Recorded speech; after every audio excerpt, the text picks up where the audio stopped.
What is it?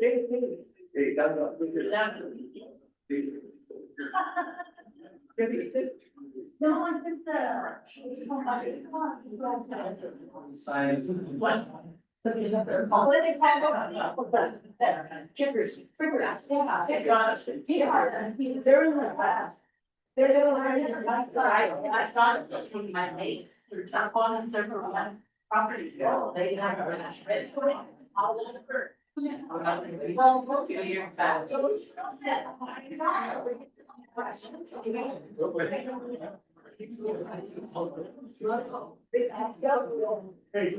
Oh, mine is, yes.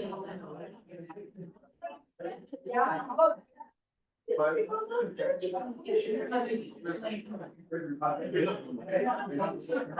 I break your conscience. If you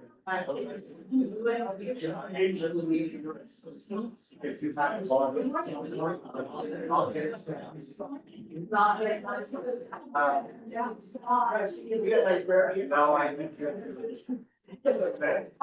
like pass it. If I have to, I think that I don't put it.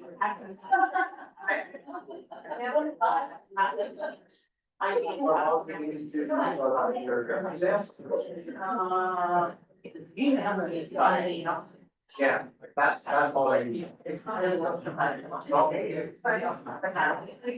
Okay, I see what I. Okay, sounds good. It's not okay after. Okay. Oh, Mark. Okay, Mark. You need to keep the report for the. That's the question she says. Yeah. I want you to do the. This is first how you are, trustees of minutes are before the late, especially. I would like to call this meeting to order, please. Roll call, Leslie Ann. Chair, Phyllis Martinez. Here. Vice Chair, Louise Portillo. Secretary, Mark Dominguez. Trustee, Andrea Sandy. Here. Trustee, Richard Miguel. Trustee, Rolando Medrano. Here. Trustee, Rosalie Ortega. Here. Vice Chair Portillo, would you like to read the notice of the meeting, please? Yes, ma'am. Good morning.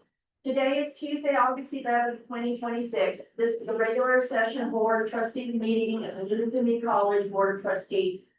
Notice of this meeting was provided in accordance with the Newton Community College Open Meetings Act resolution. The agenda was posted at least 72 hours in advance of today's meeting at the office of the president and on the Newton Community College website at www.luna.edu. Any person who requires any special accommodations to attend or participate may contact the Luna Community College president at 505-454-2500 or 1-800-588-7232 extension 1000 for assistance. Thank you. Thank you. Thank you.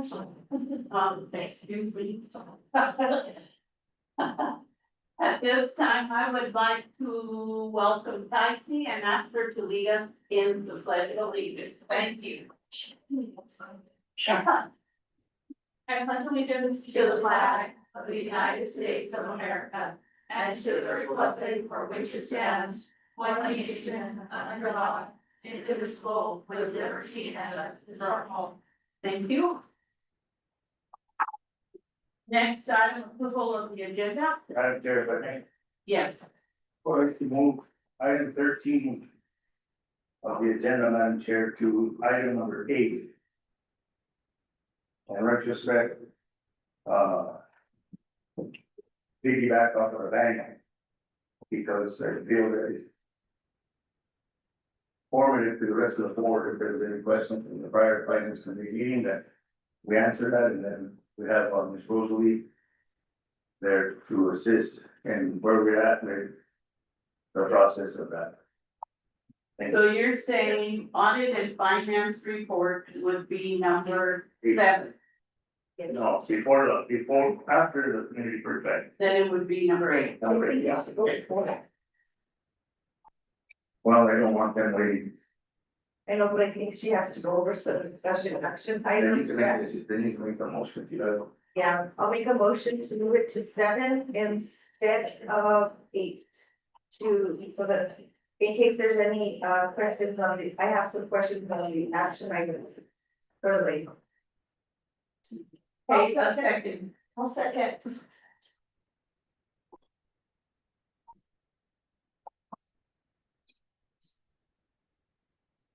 And roll call.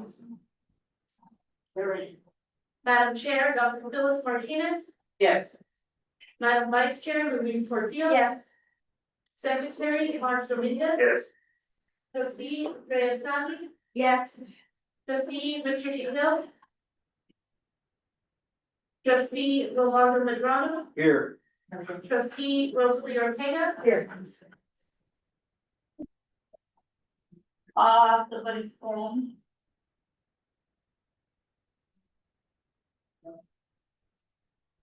Thank you.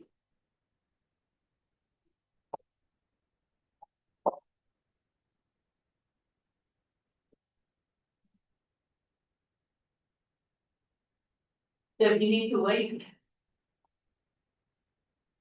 Okay, the next item is approval of the minutes.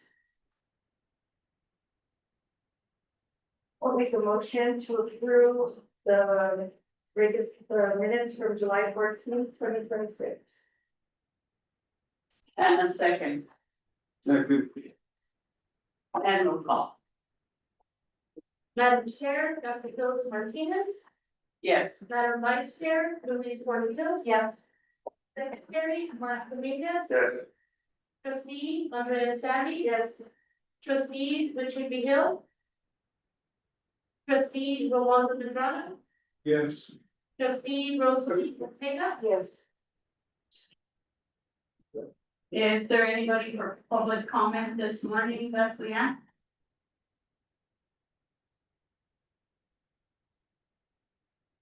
Yes, Madam Chair.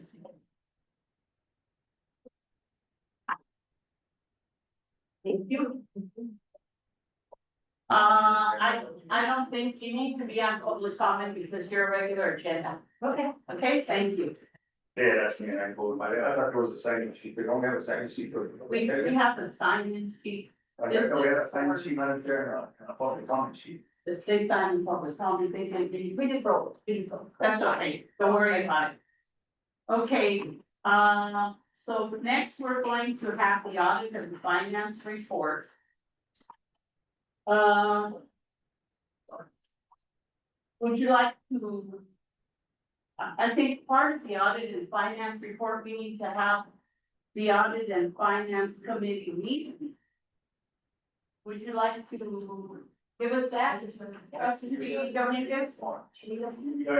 First, let him give this, report on minutes. Thank you, everybody, in attendance, this was our tracker. Before we start, let me have each one of the board members introduce themselves for the benefit of the people who are visiting. We can start with trustee Madonna. Going, Rolando Medrano, trustee, Representing, District 5. District 5. Forest is fine.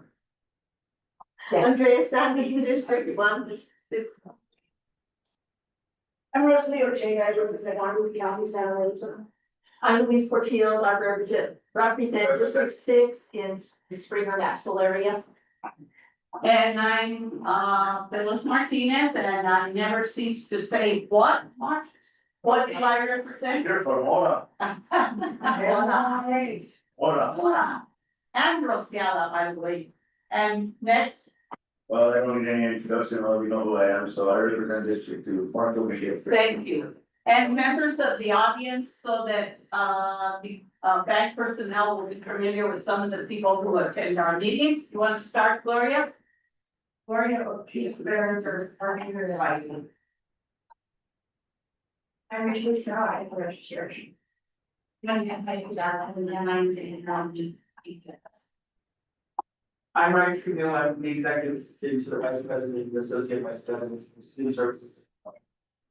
Back. I'm principal of the board, I run the city's strong program and I'm the chair. Oh, get there. Jack, Jack Gamblin, IT director here. and Justin, That's the great thing for community.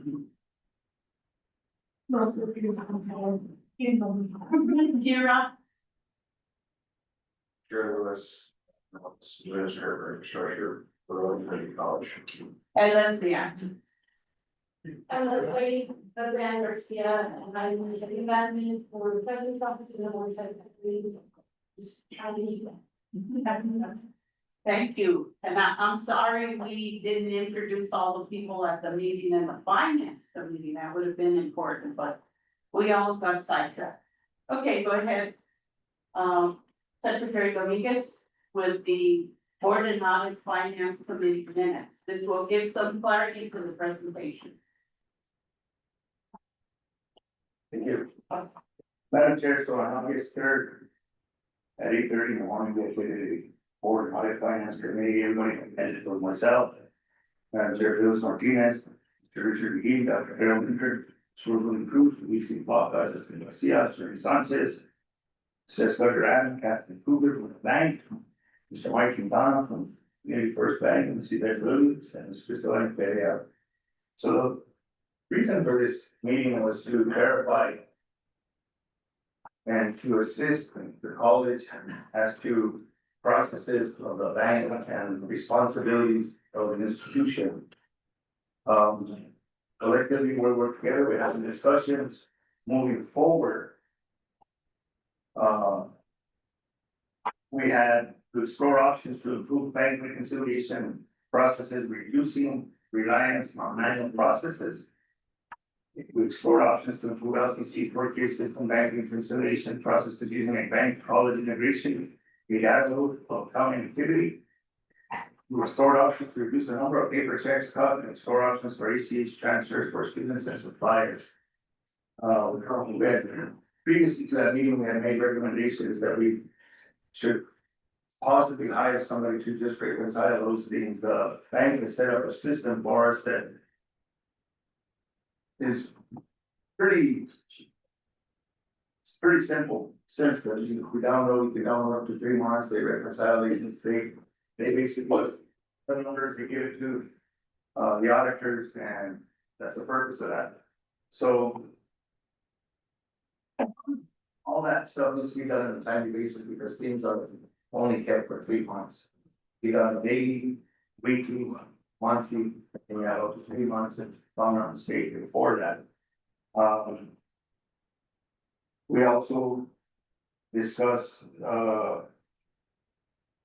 signatories of the bank, who was on, who was off. It was pretty much my responsibility for not moving Dr. Shields at the current time as of his departure.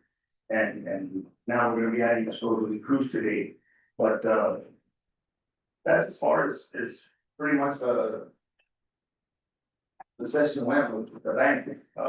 I don't know if you have anything to add, Madam Chair. Yes, I do, because I didn't see, in the minutes, I didn't see a resolution of the problems, and I think before we left the meeting, we had a resolution. But And nowhere in the minutes is there any, it's on this last page right here, Madam Chair, no, listen, right here on the last, on page 3, on page 3, Madam Chair. The bank had already worked with Matt Bowie. Previously to this one time, Madam Chair, he had already worked with the bank and Wait, institution. let me add something here. Every one of these items says export. That means that they're looking. Well, We actually made some improvement. Maybe, Ms. Williams, you can give us those 3 items that we decided, both your committee and our committee, to help the college and the bank to move forward. Could you give us that? and at the end of that bullet, Madam Chair, I believe that Crystalline had discussed with us that she was working with Matt Bowie already, which we weren't informed by the president of that nature, if that was already ongoing.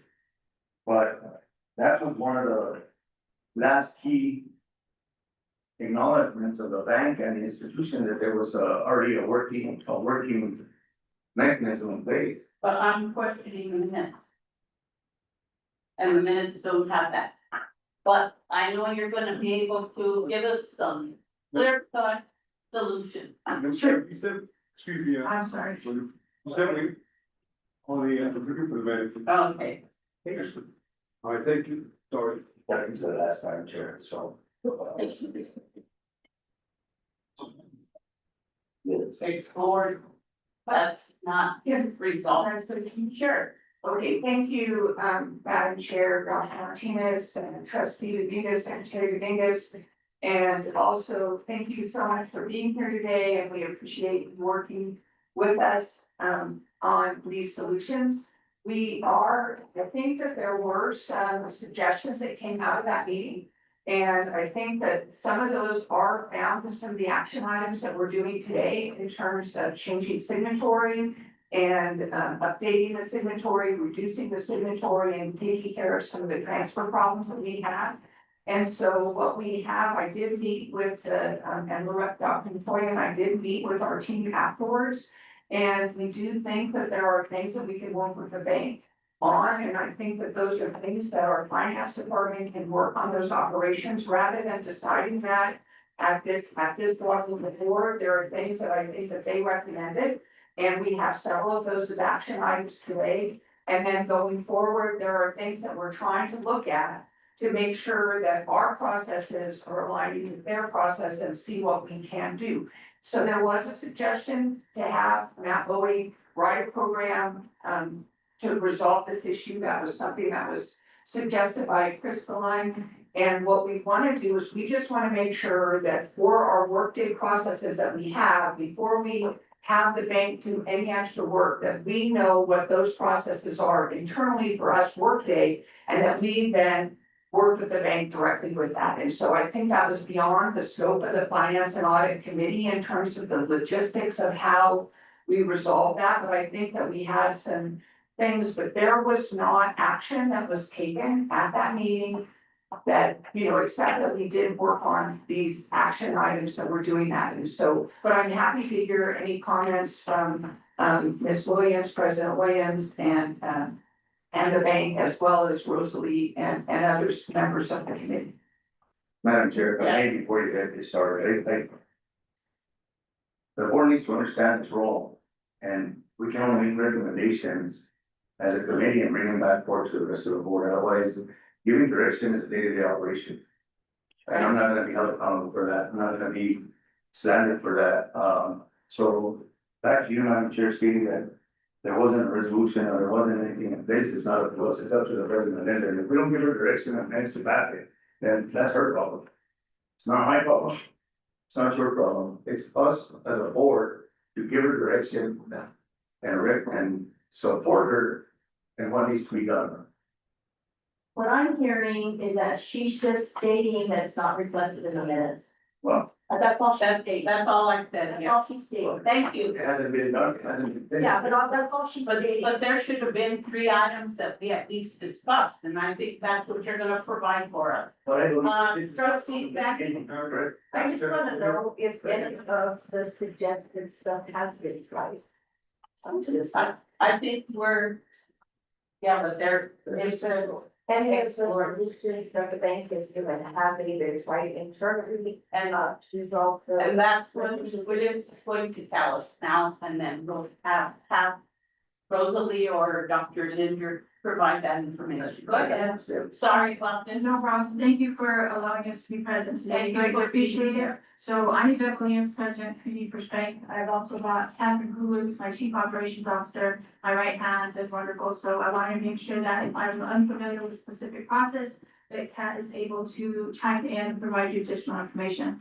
So there were 3 items that the board had requested, or the finance committee had requested, from the, community first bank. First question was transfer of balancing on the accounts. Be able to transfer from one internal account to another one online. That was question number 1. What we had stated was, Luna Community College has 3 accounts with this, DDA accounts. Well, we stated that currently Luna Community College does do that, but they do that in the form of writing a check. they wanted to be able to process that request online. We said, currently, the way your accounts are set up is you have two signature required accounts. Therefore, we couldn't give authority online for you to be able to do a transfer from one account to another, because obviously then we'd be missing the two signature requirement. So if that is something that the board would like, they would have to give authority to be able to allow that. Now, remember, you also need to follow your bylaws, and you also need to be, and your policy. So there's two items you all need to follow every time you're requesting something. Now, I don't know all your bylaws and your policies by heart, but I do know a few of them. The second item was bank reconciliations, and this has been going on for years. We have been trying to assist in different ways of doing this, and there's a couple of programs, and I think they're intertwined. One is Chess, and the other one is Workday. So with that, when we first started this way back when even Francina was here, a former employee of Luna Community College, Matt Bowie had created a process to where he was able to put it to where Luna could take an option, download the file, go ahead and do a conversion, and upload it. Once that file is uploaded, then all the information is provided to Workday. So as time went on, I don't know exactly if Luna did this process or they didn't, but there's a time requirement in order for you all to do this.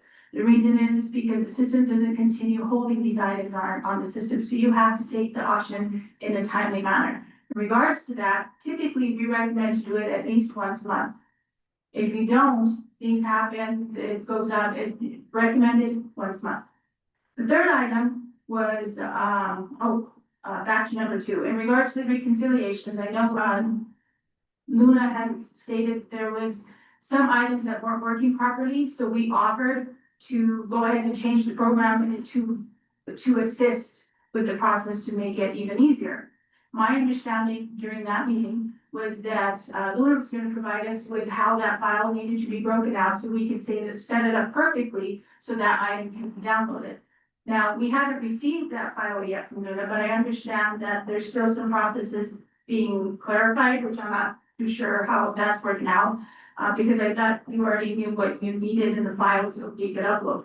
So we'll move forward on that and see what happens, but just so you're all aware, the reconciliation for this file being created, I don't have anything yet to move forward in the creation of that file, okay? So we're still waiting on that on our part, which is fine on our side. The third thing was, that you all wanted to be able to not produce so many paper checks. I'm assuming that has something to do with how you all are doing your reconciliations. I don't know exactly the background in regards to that. So the questions were in regards to processing ACHs.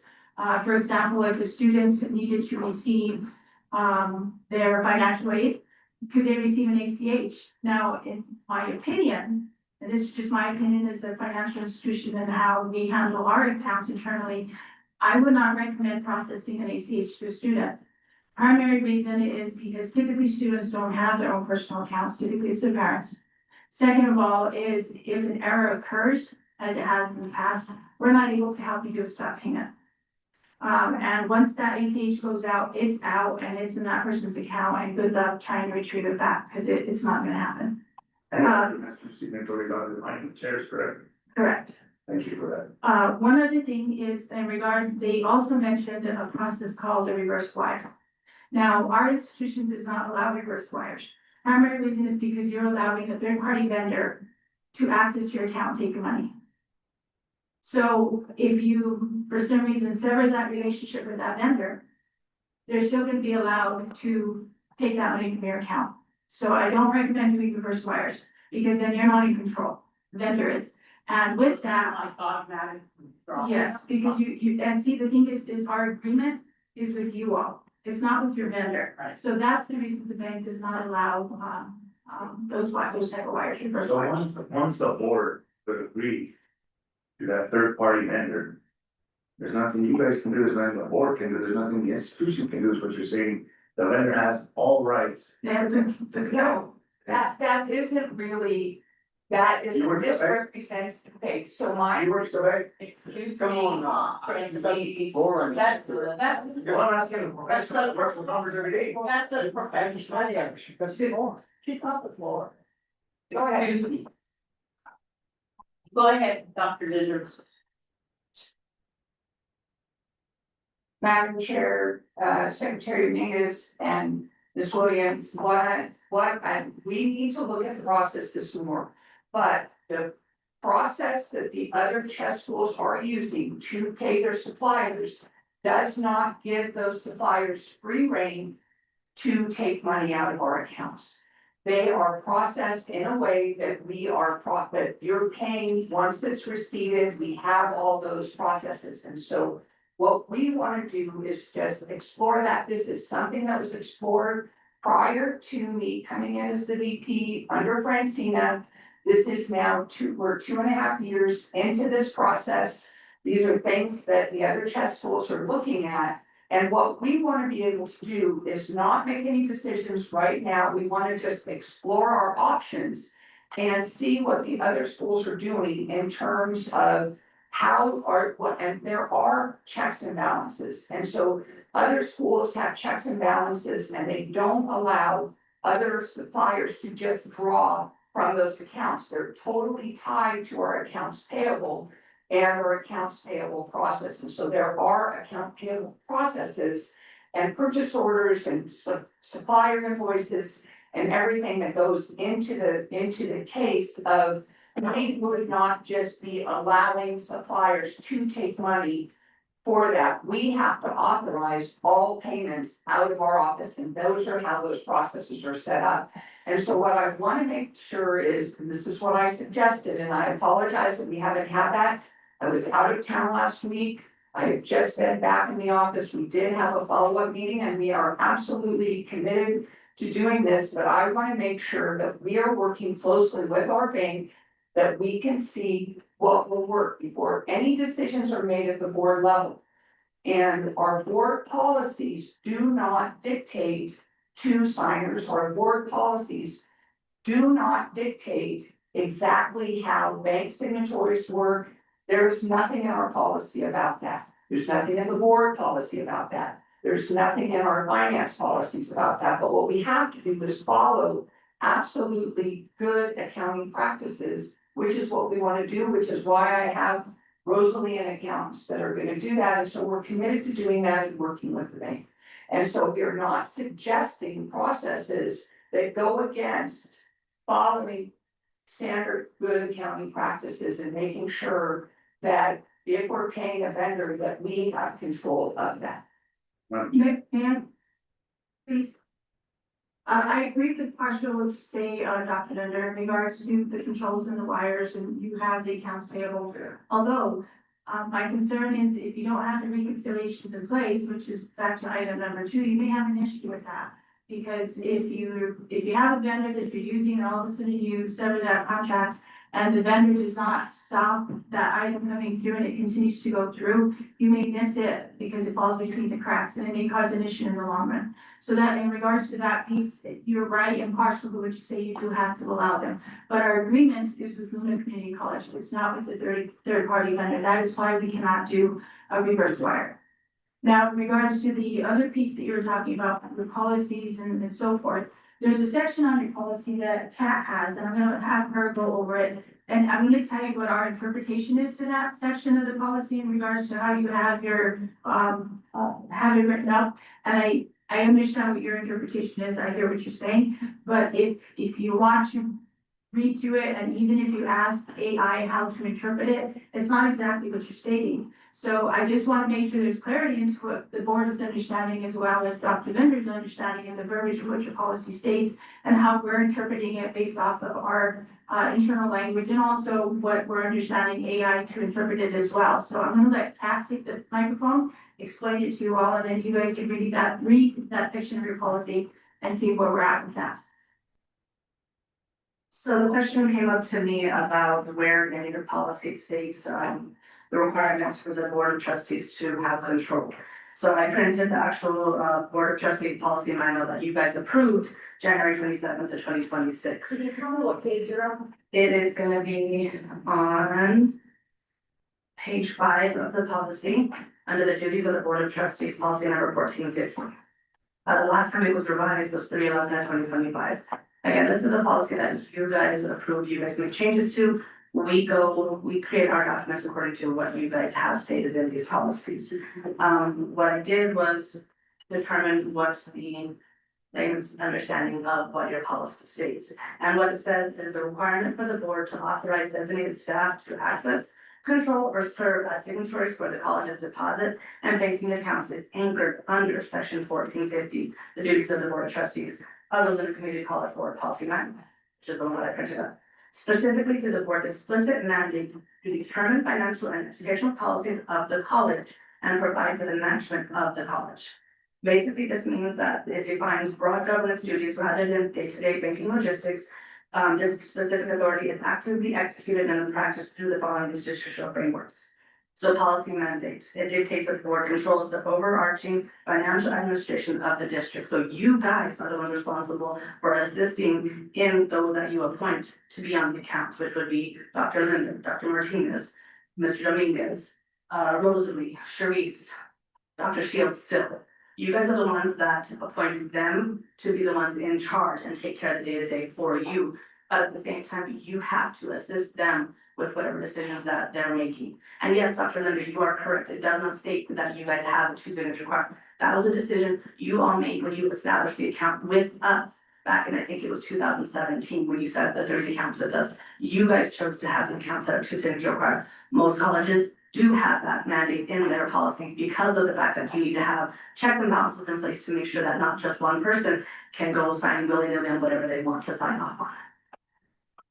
It also states about the legal obligation. External financial institutions such as us and Southwest Capital, we are legally required the direct board approval before any designated staff, college staff can be granted accesses, added, or authorized as signers.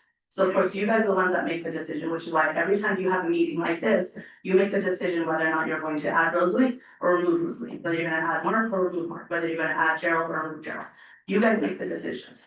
We will create our documents based off of your decisions. We don't tell you how your policy needs to work. We don't tell you how your banking needs to work. All we do is create the documents and tell you what we can offer or what we won't offer. With the reverse wires, that is a high risk system. That is not something that we are willing to get into because of the fact of the risks that go along with it and the errors that we've seen at other banks and other colleges who have used that program, where they have had the liability shift back onto the college because they make the decision to allow that reverse wire, and then somebody's system, say Rosalie's email gets hacked, and she's one of the ones that's authorized to say yes to a reverse wire, but she didn't actually authorize it. We process our callback system and say, hey, was this wire approved? We're not speaking to her because we're not aware that her email got hacked or her phone got hacked. And so the reverse wire goes through and it processes. The bank's not gonna be liable for it. It's gonna be on you guys, because that is something you allowed to go through your process, through your decision. And then you guys goes out of the money, because with a wire, once that money's gone, it's gone. Sure. Go ahead. Being that President Ender is partly involved with chess, have you been able to obtain maybe a template or a document of checks and balances? You stated earlier in your response to these people that you had, that there should be checks and balances and there should be a column, but is there a way that you can maybe obtain something from chess? Being that you go to meetings with the other presidents, is there something that you can maybe acquire from them as to how it works and so we can move forward on this? Madam Chair, Secretary Dominguez, so we actually do have, there are processes through this, really our workday. And that is one of the things that we have been working with Santa Fe Community College and other people that are in other departments to see how are they doing the reconciliations? How are they handling all these processes? So actually, Justin participates in, that's also accountable for this. And so that is what I was suggesting. So these are things that we want to check on so that when we go to the bank, we can say, this is what other schools are doing. These are the checks and balances of the other schools. Can we set up, we absolutely need to be doing our reconciliations monthly. This is something that's absolutely critical. And we are committed to doing that, and we are committed to working with a bank to do this. And so the process that I don't want to speak before I have more information, because I want to make sure that we fully understand what the other schools are doing and those processes. And so one thing that's really nice about being part of the chess organization is that we do have close ties to these other schools. There are meetings that are happening all the time. They do have people within the chess organization, Francis Reed, that provides that support. And so what we want to do is absolutely agree with that. And I am not questioning the board's authority to actually make decisions on who's the signatory. We've done that. We have taken those to the board. That is not something that we're questioning at all. And so we agree totally with what Community First said was who signs off on your transfers, how we do the transfers is on the community college and our policies and the board does approve those signatories. The question, Madam Chair. Go ahead. Rather a statement. I've been on this board, sitting on this board since January of 2026. It has been an issue with the bank reconciliations for now 8 months. I don't feel like there's any type of solution that is, I mean, we've had 8 months to meet with other schools, other chess, and all I keep hearing is the bank, the bank, the bank. This is our problem. Reconciliation is done internally. It is our job. It is our problem. Regardless if we have to do manual entry or not, we should be able to have our accounts reconciled in a timely manner. So that way we know and we have a great picture of what is actually happening in this institution, checks and balances. It's been 8 months and this excuse is still happening.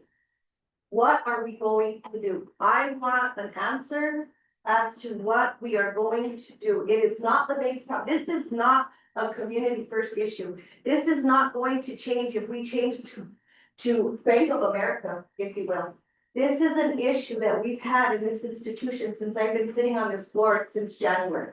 It needs to get fixed. We need to get it done. We need to hire somebody if we don't have somebody on staff that is capable of doing this reconciliation, because we are writing checks daily and there's no reconciliation being done. How are we to know if the checks are legitly written, not legitly written? Those are my concerns. I have a background in banking and that is a huge concern for me for this institution. That we don't have any checks and balances, it's just free range, but yet here we are worried about reverse wires, ACHs to pay vendors, but we have no control over the monies and the balances that we do have. That's a huge concern. I have to agree with you, Trustee Sandy, I echo the pain because it's been ongoing and it's a repertoire, and despite what the other board members think of the situation or me, I could care less, but we're in a situation because of the decisions we've made. And I didn't join this board for any personal gain, but to help students and to help the community and the people and to guard the monetaries of the people. I voiced that strongly, and the reason for our finance committee of bringing in the bank was to try and help the institution so that we can communicate and foresee a plan that would ultimately alleviate this, being that we're getting caught up on our audits and, you know, but we're stuck. And this is one of those things that we need to fix. As far as I understood, correct me if I'm wrong, the reconciliations will not be a problem because Matt is taking the program, changing it so that it will work with both institutions, correct? Go ahead, Dr. Linder. So it is not just we can always do reconciliations, man. That is not, No, that is not, doing it so that it's but very it's- effective. so there are things, we do have an EIB process that Matt did process. And those are, and I agree with you, I agree with the trustees that this is a huge problem. This is something that we are committed to fixing. We are committed to fixing this. We have been trying to hire people to help with this. Unfortunately, We haven't been successful in that. We can hire, that's one of the reasons that we hired Protiviti Accounting Services. This is one of the reasons that we contracted with some other contractors that work at other chess schools that are helping us learn how to do this process. But it is on us. It is on us and our finances to do that. And it is not that we're writing checks willy-nilly. It is not that we don't have business processes that are in place to double check what we're doing. We are not doing all of the reconciliation that we should be doing, and what we want to do is try to find a process. And it is not having a program written is part of the thing, but you still have to have something. Is checking all that information, checking all the revenues, doing that, and we've had a lot of turnover. And we've had people out, and so those are just excuses, but we are committed to working on fixing this, and we are committed to trying to work with the bank. But I don't want to today approve any process without us having other meetings and making sure that before we have Matt Bowie write something new, that we are, that we have it set up the best way that we can do reconciliations. So what I'm understanding is Workday and all of this chess stuff is new to the 5 schools, my friend. We've been, so chess, 4 of the 6 chess schools went live in January of 2023 with finance. We went live in January of 2024. So let me ask you this. Why are we waiting to see what other schools are doing when we have an able, capable body that's willing to work with us? Why can't we go that route and be the school that they look at to get the information? Why are we waiting for the other schools to show us what they're doing? Why can we not stand on our own 2 feet and work with the bank and do what they're asking us to do and take their ideas and try it out so that we can, from what I understand, there's nobody knows how this is. Other schools, thank you, Madam Chair Martinez, Trustee Sandy, other schools have a process within Workday that they are reconciling. They're reconciling their accounts. They are using a different process than we are able to use with Community First. So what we need to do is figure out, right now, we have a process that we can do. It is on us that we haven't been fully doing this. We do have Protiviti spending a lot of time doing this. This is something that I'm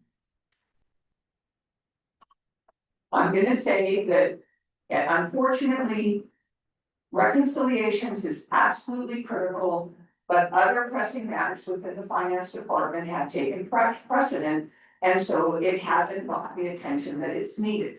And it hasn't done that because we haven't had the personnel to handle this, and so the reason, we're not waiting, other schools are doing it, what we're trying to do is learn best practices. And the process that we are currently using, we can do it that way, but that is still a very manual process. And so what we need to do is try to look and say, are there ways that we can streamline the process so that we can better able to handle this? And so it is, we have to have a process in place, and, unfortunately, we don't have that process in place right now. In order to try to bring this discussion to an end, because we're not gonna resolve anything here. Has there anything been done since we had the meeting last Monday? She stated she was out of town. No, well, there's a lot that's been done, actually, and so, thank you, Dr. Martinez. There's a lot that has been done. We have action items today. We have an action item to actually we changed the bank signatory that will allow us to transfer money, our payroll, from our payroll to an account without writing a check, and so we're gonna do that. Rosalie's gonna go over those. We've had meetings that we're looking at this. We've had several meetings with the team looking at it. Just because I was out of town, I have not personally met with the bank. We do want to make sure that we have a proposal that when we go to the bank, we say, before we have Matt Bowie write anything, we wanna say, this is what we think that we need right now to get our reconciliation stuff. And we do have action items that We have action items that are on the table based on last week's conversation, and Kat gave us an accurate list of all the bank signees. She worked with us on the bank memo, and we are prepared to move forward with those action items today. So, Can I interrupt? go ahead. Sorry, so you wanna meet with us, the bank, to go over your processes? No, I can finish, sorry. What Go ahead. What you have proposed is that Matt Bowie write a different program. No, No, I didn't propose that. he actually volunteered. Can I please go explain what's happened? So Matt Bowie created a process way back when you guys first got into Workday and the chess program to make it easier to download everything onto your guys' system. Now, what he wants to do is enhance that program a little bit more to make it so that it actually works with your EID process.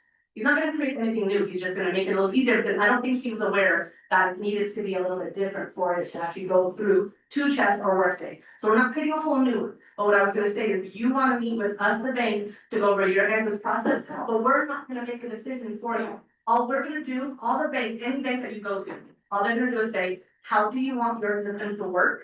And we will create the signature card or the legal documents needed for each type of account or each type of program, whether it be the wire agreement, whether it be the ACH agreement, whether it be the past papers, because you have that one too, or the signature card. We will create them based off of what you guys ask for and what you choose. So, yes, thank you so much for that clarification. What I'm saying is, what I want to be able to do, because I have not been on the day-to-day operations of the finance team, and neither has Dr. Montoya, is to just meet with our team to make sure before we ask you, Matt Bowie, to do anything different, that we agree this is how we're gonna go forward. But the program that he's trying to update for you is just to make it a little easier for you right now. I understand that.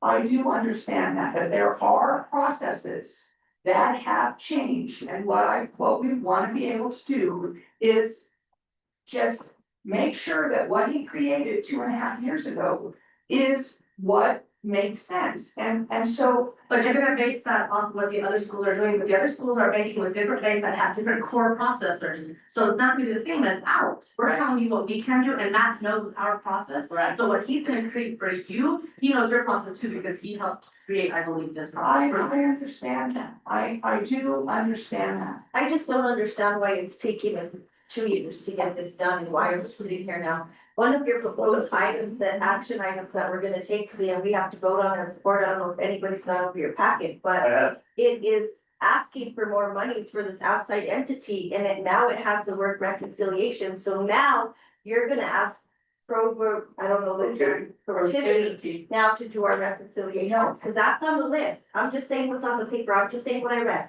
But now, what I'm understanding is if we're gonna ask them to do our reconciliation, how are they supposed to work directly with the bank? Get all this information when they're not even signers on or authorized users on the accounts?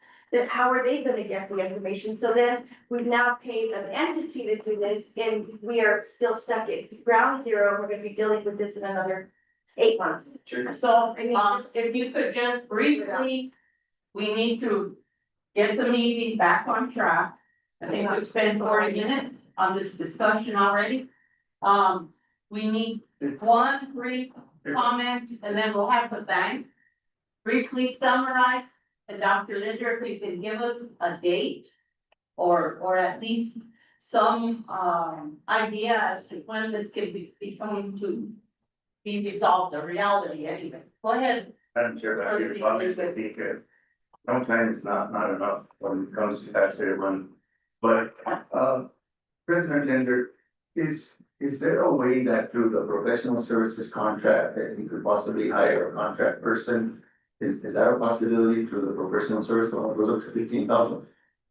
Is there somebody that will do that, or they won't do that? We're talking about reconciliation. Yes, the reconciliation. Yeah, for us, all this. So that is, Just to do that. we have professional services, so contracts with Melissa Martinez and with Ann Travato to help us with figuring out how we can optimize our reconciliation process within Workday. And so there are a lot of other steps that are outside specifically of the bank that we need to look at. And so this is not something that it is on us to do these processes. And so this is something that we are committed to doing.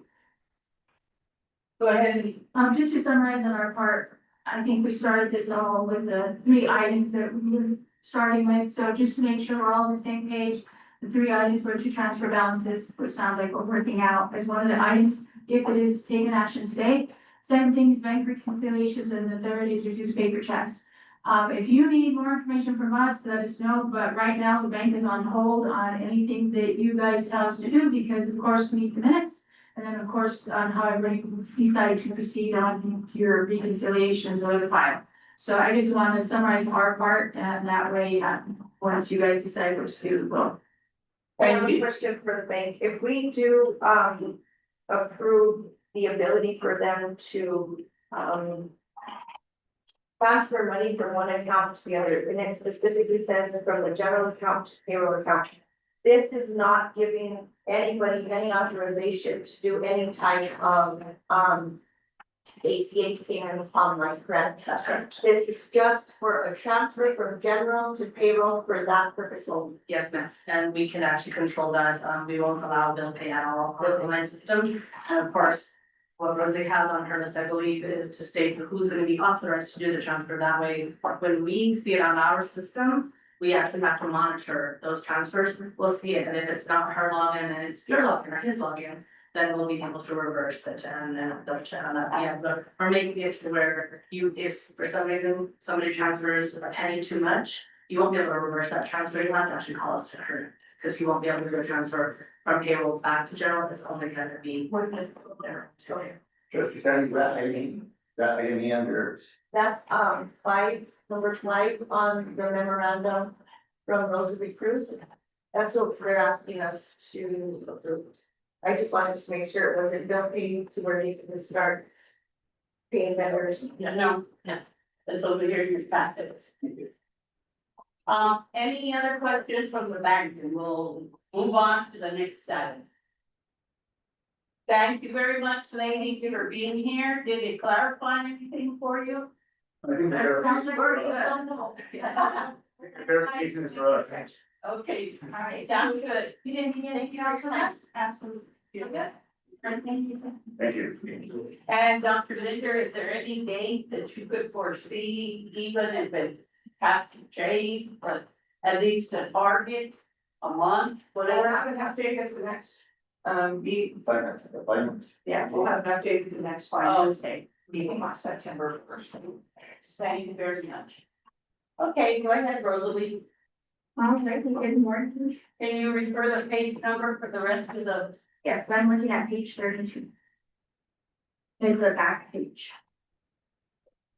go ahead? All right, beginning with treasury services, our overall cash position remains strong. Let me ask one question before you get started on that. Did that interaction, those questions, did that help you at all in what it is that the college has to do? I was You were aware? aware, we do, like Dr. Linder said, we do have some action items and we are still exploring some, and I have built a relationship with Kat, so it is very easy for me to call and get my questions answered by her and everything, which helps out a lot. So I think that, by the next meeting, we can have some answers for you guys or resolution. Okay, sounds good. And that actually is one of the reasons that we work with Community First, because they are able to take our questions, answer our calls. Whereas a larger college, larger institution, banking institution would not be able to respond. Thank you. Okay, I was saying across all our operating accounts and investments, we currently have about $7.3 million. There are our current balances, including our CDARS. I just want to say that during our committee meeting, we did have some language that was incorrect. It was stating that we had a 26-week CD at Southwest Capital Bank. I did confirm that we do not. They are both 52-week CDs, so they are not due to mature until February. Moving down to cashier services, our activity actually increased for July, compared to what we've been seeing for previous months. Through July 27, we have posted about $25,000 in revenue, and we projected to finish the month around 30,000. And I will get to why we increased so much later in the packet. Next, moving forward to our account budget actuals. Being only 1 month into the fiscal year, we haven't seen significant activity yet. For the month of July, we posted just under $1 million in revenue and incurred about $318,000 in expenses. For our cost center detail, we're still early in the year. As I mentioned, we haven't seen a lot of spending in each cost center. There are 2 cost centers that are reporting overspent. They are not actually overspent. It is just some errors that we are researching. I do have specifics if anybody has questions. We run out of ready. I was gonna ask that, instead, I'll ask you. We got new printers. We're good. Yeah. Okay. instead of the parentheses, would you be able to go back to red? Yes. Okay, for the, wherever it's a minus, Yes. not mine, You gotta play the 172 down, you know. not mine. If nobody has any questions about the unrestricted, moving to the restricted. This is just our report that we've been reporting month to month. I am currently working with Louise and Dr. Matoya and Dr. Linder. We are working to update this report to ensure that all the grants are captured and reported accordingly. So next month you can plan to see the report to look a little bit different. And then student accounts receivable. Our current net receivable balance is approximately $1.47 million. Since the last meeting, we have started collection efforts internally, so our cashier and our bursar have begun sending collection letters directly to students with outstanding balances, and we've already seen the increase in student payments. That's why our cashier activity has increased as well. For accounts payable, we processed about $1.38 million in payments. Payroll continues to be our largest expense at approximately $928,000, followed by supplier payments of about $363,000. And we also processed about $90,000 in financial aid disbursements. Next is procurement, and I'll let Justin speak to that. If you have any questions, you can answer them directly.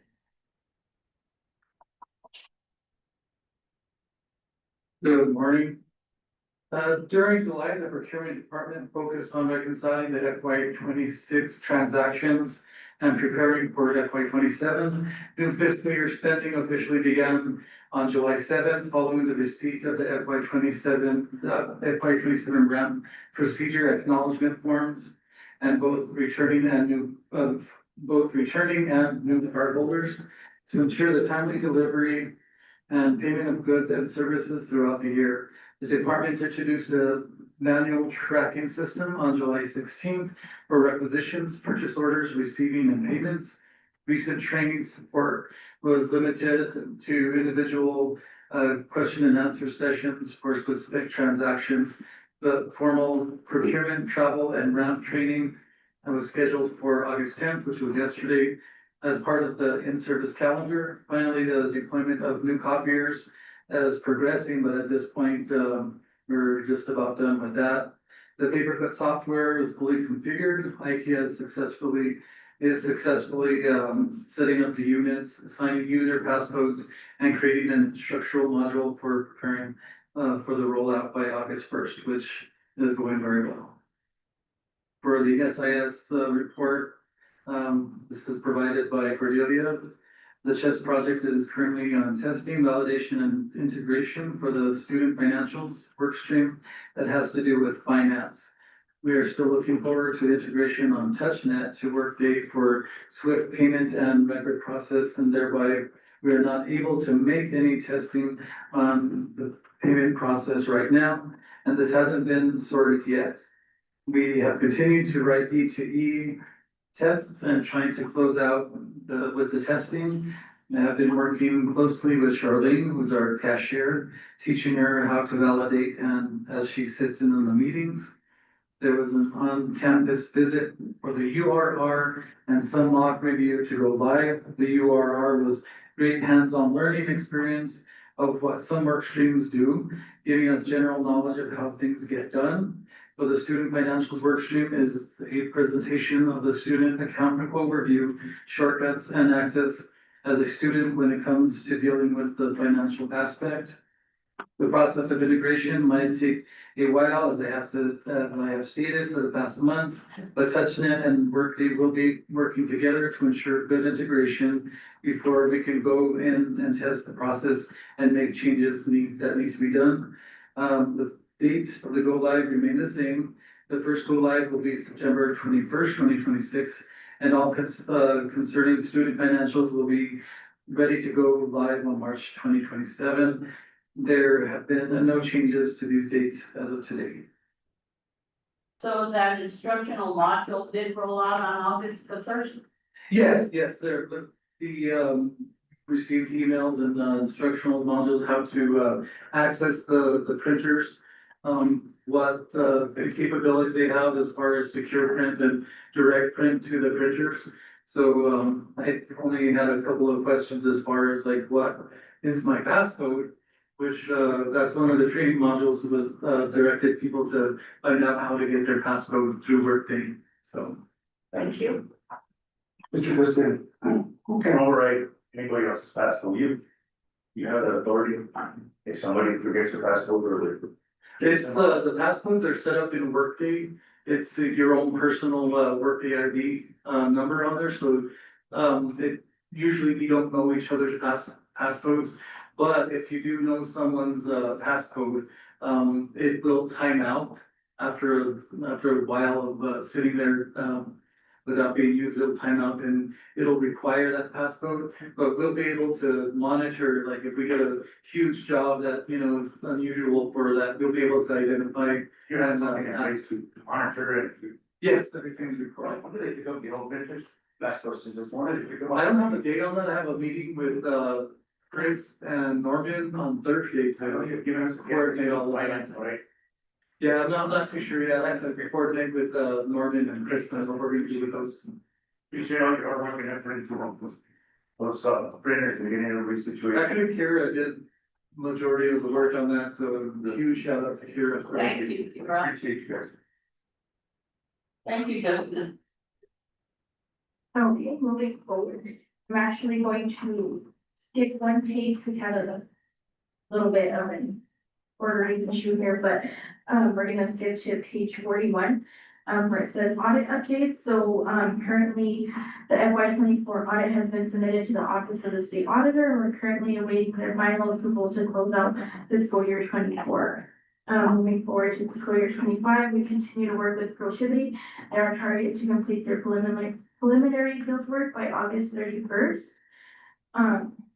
We have discussed putting them on a more, I want to say restrictive contract, but more at a support level, bringing them in just to help us get to the finish line of fiscal year 25 in case any questions come up, like they did for fiscal year 24. We were able to have their support there to answer any questions.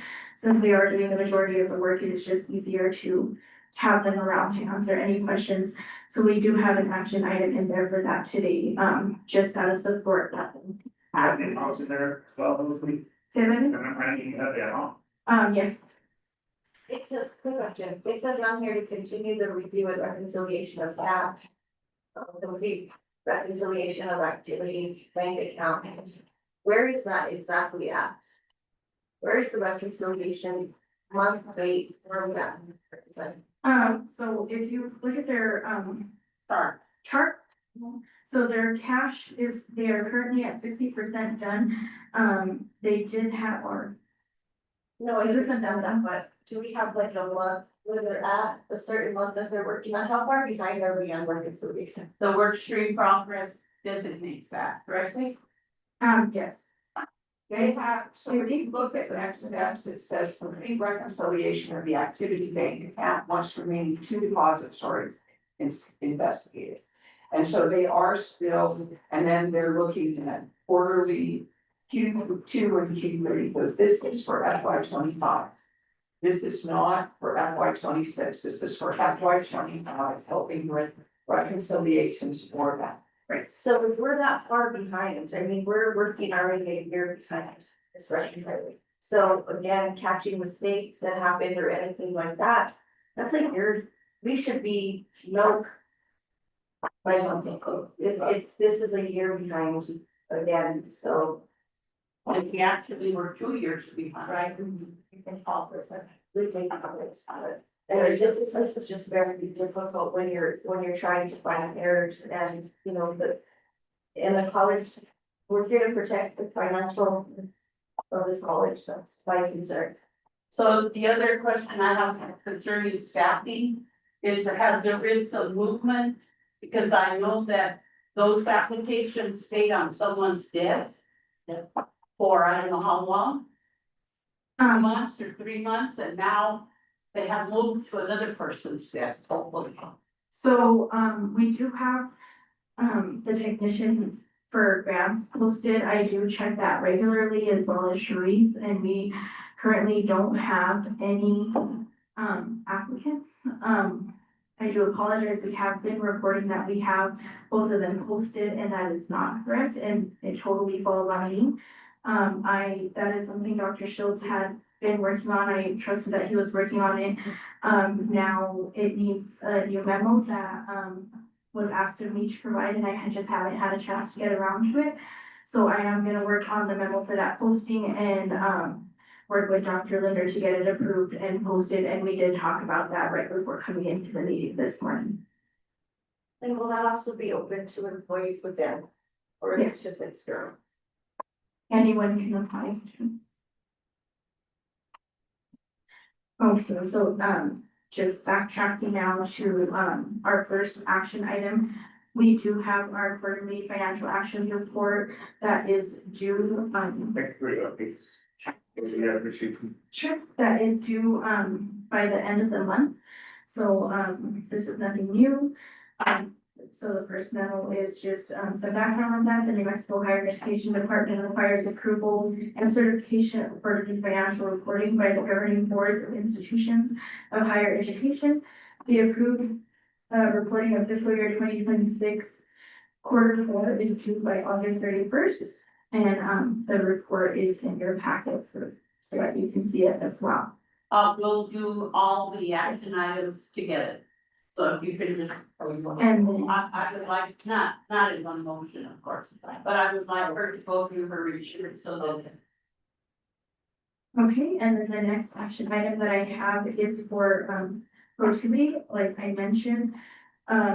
We are looking to, extend their contract at more of a support level. As needed with no time frame, just as needed to answer questions until the end of the fiscal year 25 audit.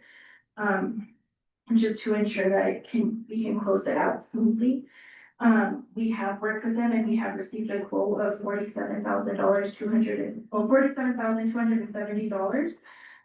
Like I said, there is a chance that we won't use it all. That is just the quote that they provided based on what they think, what we saw with fiscal year 24, any questions that came up that we needed to meet with them based on what, the time it took for them to address fiscal year 24 questions.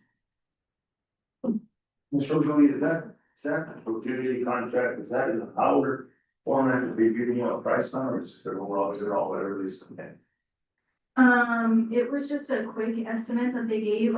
This is something that just came up after our committee meeting last week. I remember that, but Yeah, my concern is, was it an hourly or contract price? a contract price. Contract. Well, they charge us by the hour.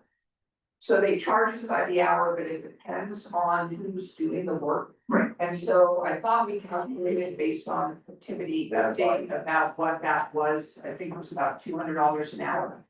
But it depends, so depending on what consultant that they have using. Depends on what they charge us, and so, and they would only charge us if we actually use If them. needed, yes. We're not paying them if they're not providing us service. Can we get a report on this, Miss Rosalie, once this $47,000 contract does commence, I think I have a right as a taxpayer. And as a board member to ask and to give that information out to the public, that. We're keeping on track, we're keeping on top of the affairs of the people. Sure, just the report of what we expended Yeah, or, just what we've expended, that doesn't have to be in detail, because I think taxpayers are right, you know. Perhaps added to the, chart, maybe? yeah, so they provide us a chart with that information, so I can swap out that stuff. That's actually pretty Rosalie, I'm not giving you direction. Let me clarify that before it's misconstrued by anybody in here. Because they're good at that. But let me just say, however you do this, that's one report. Okay, our next memo is the action item for Southwest Capital Bank. This is simply, just two proposed motions that we have on here is to remove Dr. Shields as an authorized signer at Southwest Capital Bank. And then currently, none of us have access to view their online portal, so for recording purposes or anything, we have to wait until we receive their statements or see our information in the mail.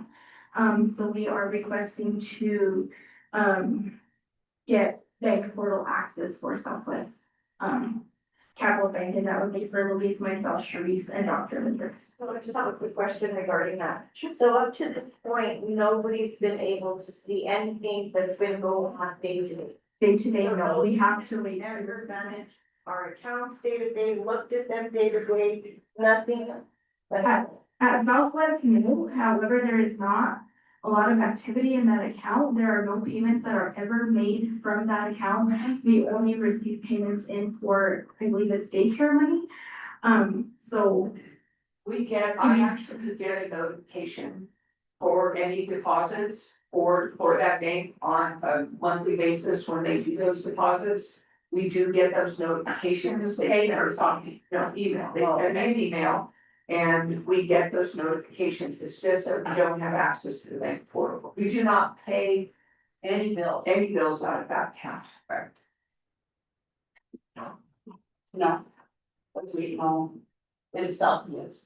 okay, next is the Community First Bank memo. This one, has 5, motions for action. This one is, the first one is to update the signatory authority. Again, we will be removing Dr. Schultz. Yeah.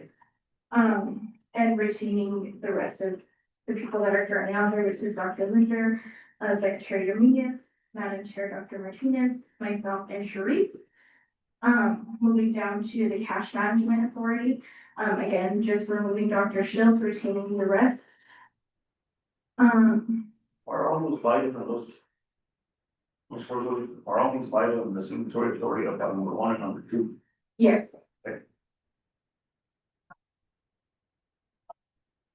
Moving to number 3 is our positive pay. We are removing Dr. Shields and we are also proposing to add, Louise Vidabaca on there. In the event that Sharice and I are out, Michelle has not been trained or, done this a whole lot, and Louise has sat with me a lot during this. I did show her this when she first came in, so she is aware of it. In addition, it'll also give her the view access to the portal that is necessary to do her job as everything that she's handling for the grants and all of the postings for the bank that she currently handles into Workday. There are times that she has to wait a long time for us to receive the statement or for her to get the statement sent to her by those that do receive it. So this would allow her to just serve as a backup and have the access to the portal that would make her job a lot more efficient.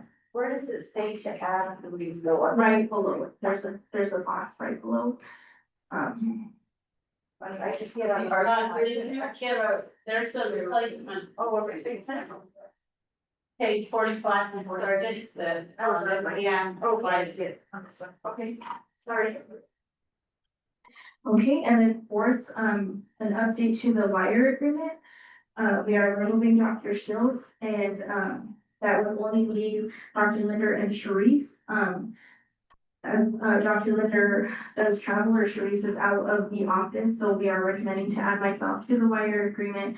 In the event that one of them is out, we do still have two signatories on campus to make those wire payments.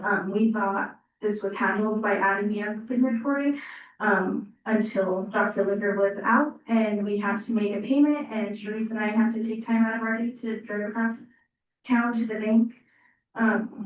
So we are just trying to add me to the wire agreement for that. Given how they can overfoot. Huh? Given how they can home. It seems like. Ms. Rosalie, can we be more specific on that wire agreement? Make sure that myself and the board understands specifically what we're doing on that wire agreement. Yeah, so specifically, one wire that we do every month is for our NMCA benefit payments. So that was actually the payment that we were trying to do. I do not have the authority right now to electronically sign. We have a template that we have to fill out to make the wire payment, telling it, you know, all the details, how much, what account, everything. I do not have the authority to sign that and scan it to the bank and say, can you make this wire payment for us? We have to have them prepare that agreement, and we would have to go, Sharice and I did have to go to the main branch on Douglas to sign for that to go through. And it is hard because those have to be processed by a certain time in the day. So we had to, you know, stop our meetings or do whatever to make sure that we got to the bank in time for that to be processed. Just to clarify, we had added Rosalie as the signatory authority, so she could go to the bank and sign it. It's just that because she wasn't given wire agreement authority, I couldn't initiate the wire or sign electronically. initiate. She should sign other things, just not the wire. Right, so this will allow her, I mean, she has full signatory already that was added previously. But this will allow her to actually initiate the wire transfer and then not necessitate going down and getting a physical copy of the signature on there, and so. And who checks and balances this wire transfer? President? So It's a true signature wire transfer. Right. So Chess prepares the voucher for us, based on the deduction register and everything. And, typically what it looks like is I prepare it or I'll send it to, I'll look at it first. I'll verify the amounts, I'll verify the totals on our invoice and everything. And then I will send it over to Sharice and she will also verify it. When her and Dr. Linder sign, Sharice will send it to the bank. In this case, we both just kind of looked at it like that. Sharice and I, we looked at the voucher, made sure it matched the invoice.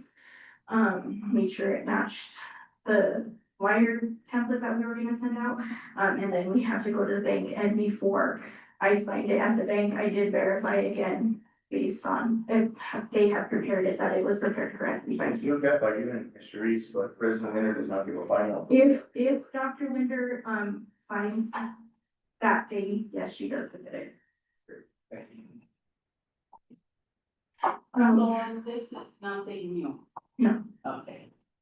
Lastly, this is the This new one. is new. This is the new one. We are recommending to request for restricted access to the online banking system at Community First Bank to allow transfers from our general account to our payroll account to process the deposit required to cover the payroll file every 2 weeks.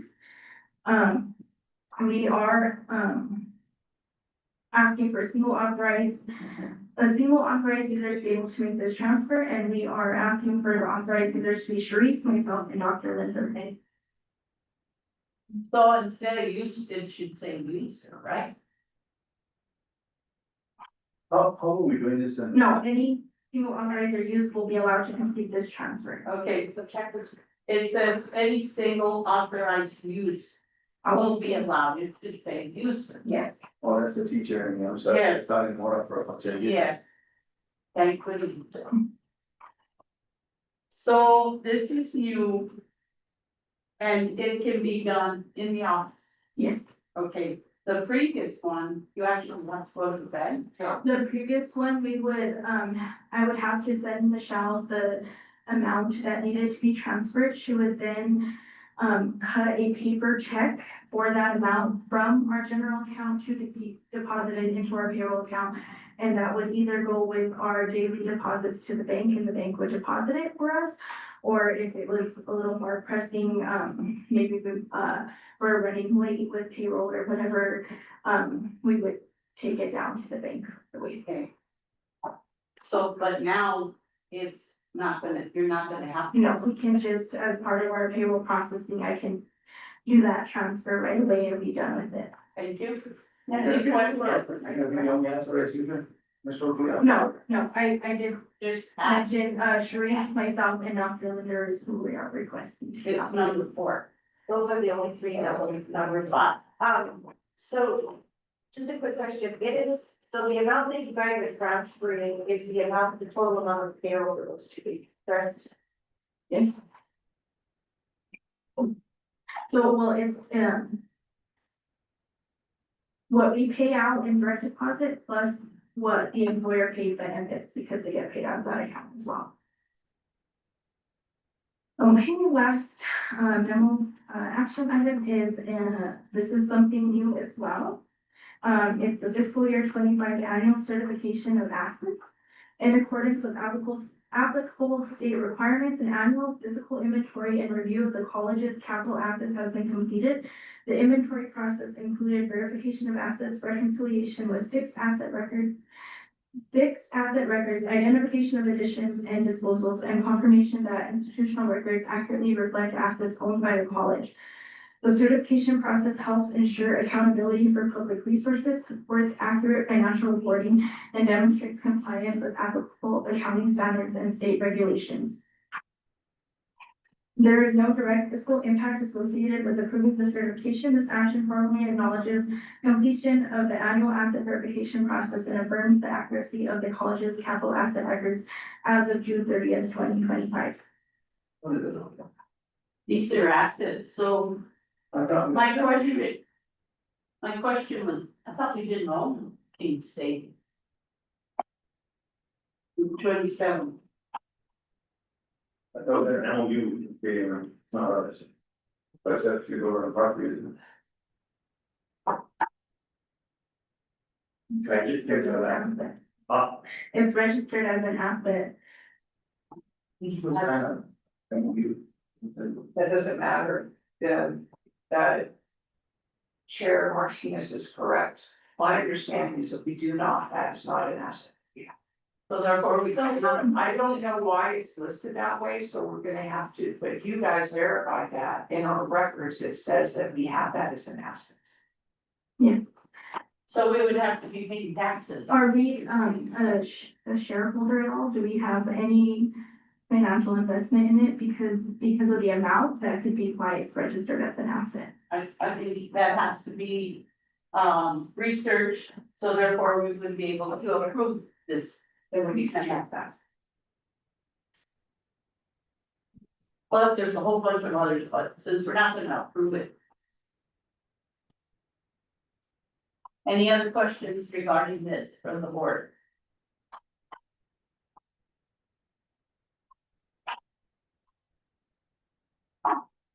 Our Springer and Santa Rosa buildings are a lot of money. What do we have to compare this to, being that I never seen, I don't have anything to compare this. We have nothing either. This is new, right? This is new. This is something that should have been being done, but it never has been. And it came in as a request from our external auditors that, if we did not provide this for our fiscal year 25 audit, we would have the finance. So how did you guys determine, so this list was just compiled this year? It's been compiled through our work with Protivity and as well as our contractor, Melissa Martinez. She helps us with assets and we've been doing a thorough scrub of everything that we've seen that was either registered by mistake, is not an asset or should have been It's inventory for the most part. right, inventory. We've been working to scrub our inventory. We've been working with, Chris Chavez, and he helped to verify this, but one snack through. Thank you. Then I would like to request that we approve item B. NMHGD quarterly report. Do I have a motion? So moved.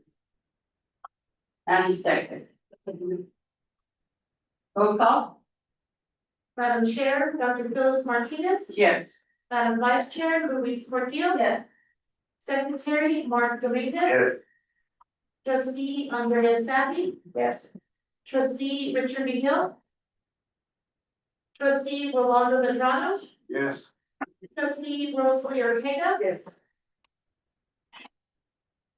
Next item, discussion, action, productivity services extension for the amount of $46,000 for, I believe you said 1 year. 47. 47,000. Sorry. If there's no, It could be less. yeah, it could. Right, but not more. No, you can't, it can't be more, because you're approving that amount. No, but she's saying time. It could be less than a year, it could be more than a year. But the amount, Do we want to give? The amount is the amount. It could be less, but it couldn't be more. Not about amount? yeah, we're fine with the amount. Vice Chair, we find with the amount time. Louise, See that? she's busy. Then I would like to hear a motion.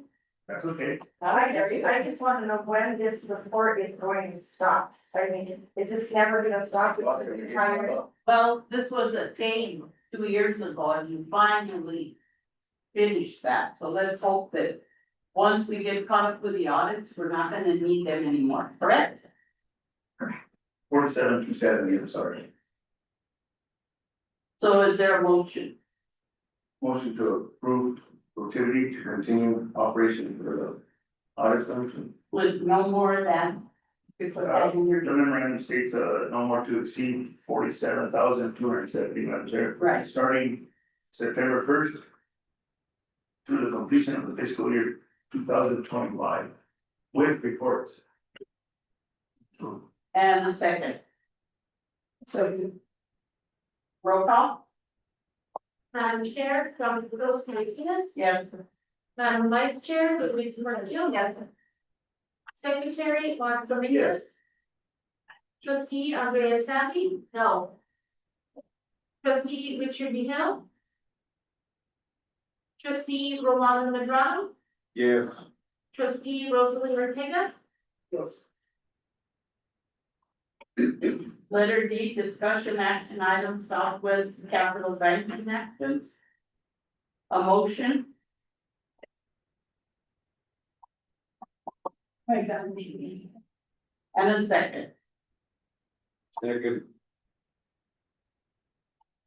That's. And for the roll call. cash management, correct, Madam Chair? This is, Is it to approve all 5 action items or? No, it's for these are Southwest. individual. Southwest Capital, correct, just This is signature. Southwest Capital, yes. This is for the wire transfer, correct? No, This is Oh, for sorry. you moving Dr. You're Shield. right. moving Dr. Shields and online. This is page 43. Page 43. No, Yes, I don't know, 45. 43, yes. Okay, roll call? Madam Chair, Dr. Phyllis Martinez. Yes. Madam Vice Chair, Luis Portillo. Yes. Secretary, Mark Dominguez. Yes. Trustee Andrea Savvy. Yes. Trustee Richard Behill. Trustee Rolando Medrano. Yes. Trustee Rosalie Ortega. Yes. Okay, the next one, discussion action item, Unity First Bank, that one is going to be 5 different items. And that's on page 45, 46 with your replacement. So do I have a motion? We're all back at the same time? Yes. And what, the 1, 2, 3, and 4 are just removals. It's only number 5 that's new. Oh, yeah, you know, right? Yes, No, the. 3, 4, 5. This one. Page 45. Do I have a motion? I'll make a motion, okay? And a second, and roll call, Madam Chair, Dr. Phyllis Martinez. yes. Madam Vice Chair, Louise Portillo. Yes. Secretary, Mark Dominguez. Yes. Trustee, Andrea Sandy. Yes. Trustee, Richard McGill. Trustee, Rolando Medrano. Yes. Trustee, Rosalie Ortega. Yes. Okay, the last one, discussion action item FY 25 certification of assets. I would like a motion to table for revisions. No motion? I'll make a motion then. And what about a second? Second. 2 seconds, which one? Yeah. No, that you seconded, correct? Just in the round, I think you. Yes, I did, but And- you go first, we went through. No, that's fine. Roll call, Madam Chair, Dr. Phyllis Martinez. yes. Madam Vice Chair, Louise Portillo. Yes. Secretary, Mark Dominguez. Yes. Trustee, Andrea Sandy. Yes. Trustee, Richard McGill. Trustee, Rolando Medrano. Yes. Trustee, Rosalie Ortega. Yes. Ms. Rosalie, down, person, I'm sorry. Yes, go ahead, we already took. Ms. Rosalie, is that certification of assets going to be part of the? Audit. Reconciliation, and you need to move on that and get that redone after work or what's your thought? This is not gonna impact 24, this is for 25. I'm sorry. And fiscal year 24 done on our part, in the office of the state auditor. Yes, yeah, so 25 is what we're working on now, so this is part of 25. Yes. I think that with us only giving them, utilities preliminary paperwork, at the end of August, we could table this until next month. All right, thank you. Yeah, we're gonna look into this. Yes, because it lists that we also need stadium. I don't know if they, I was come up in or, meeting, that's just one item, that's on the first page, I believe. There's about 8 more pages. to go through. Thank you very much. Thank you, Ms. Rosalie. Next item is new personnel and employee recognition, page 13. Dr. Linder? Thank you, Madam Chair, Dr. Martinez. On page 13, you can see the new employee and then recognitions. And so we do have 4 new employees in the month of July, and then also our interim VP of instruction, Tyson Jackson, started on August 1st. And so those are listed there. Joy Innes, Leah Harriman, who has been teaching for us as an adjunct, was hired in the adult-based ed. And then Joy Frazier returned to financial aid, so we're happy to have her back.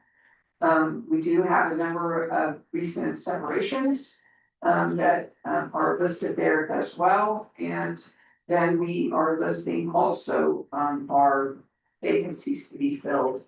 I'm not gonna take the time to go through all of the different recognitions. I hope you will take the time to read through them, starting on page 4. Again, what these are is that as part of 14, or I can't read, page 14, as part of the reporting, when people report out their monthly activities, they are asked to recognize people for their extra work. And so there's a lot of great work that is recognized in that. And then Denise Fox also does shout outs, and so you can read through those, but I stand for any questions that you have about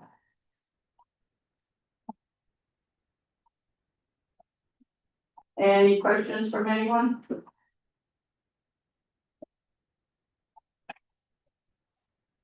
Sorry, removing a weapon instructor.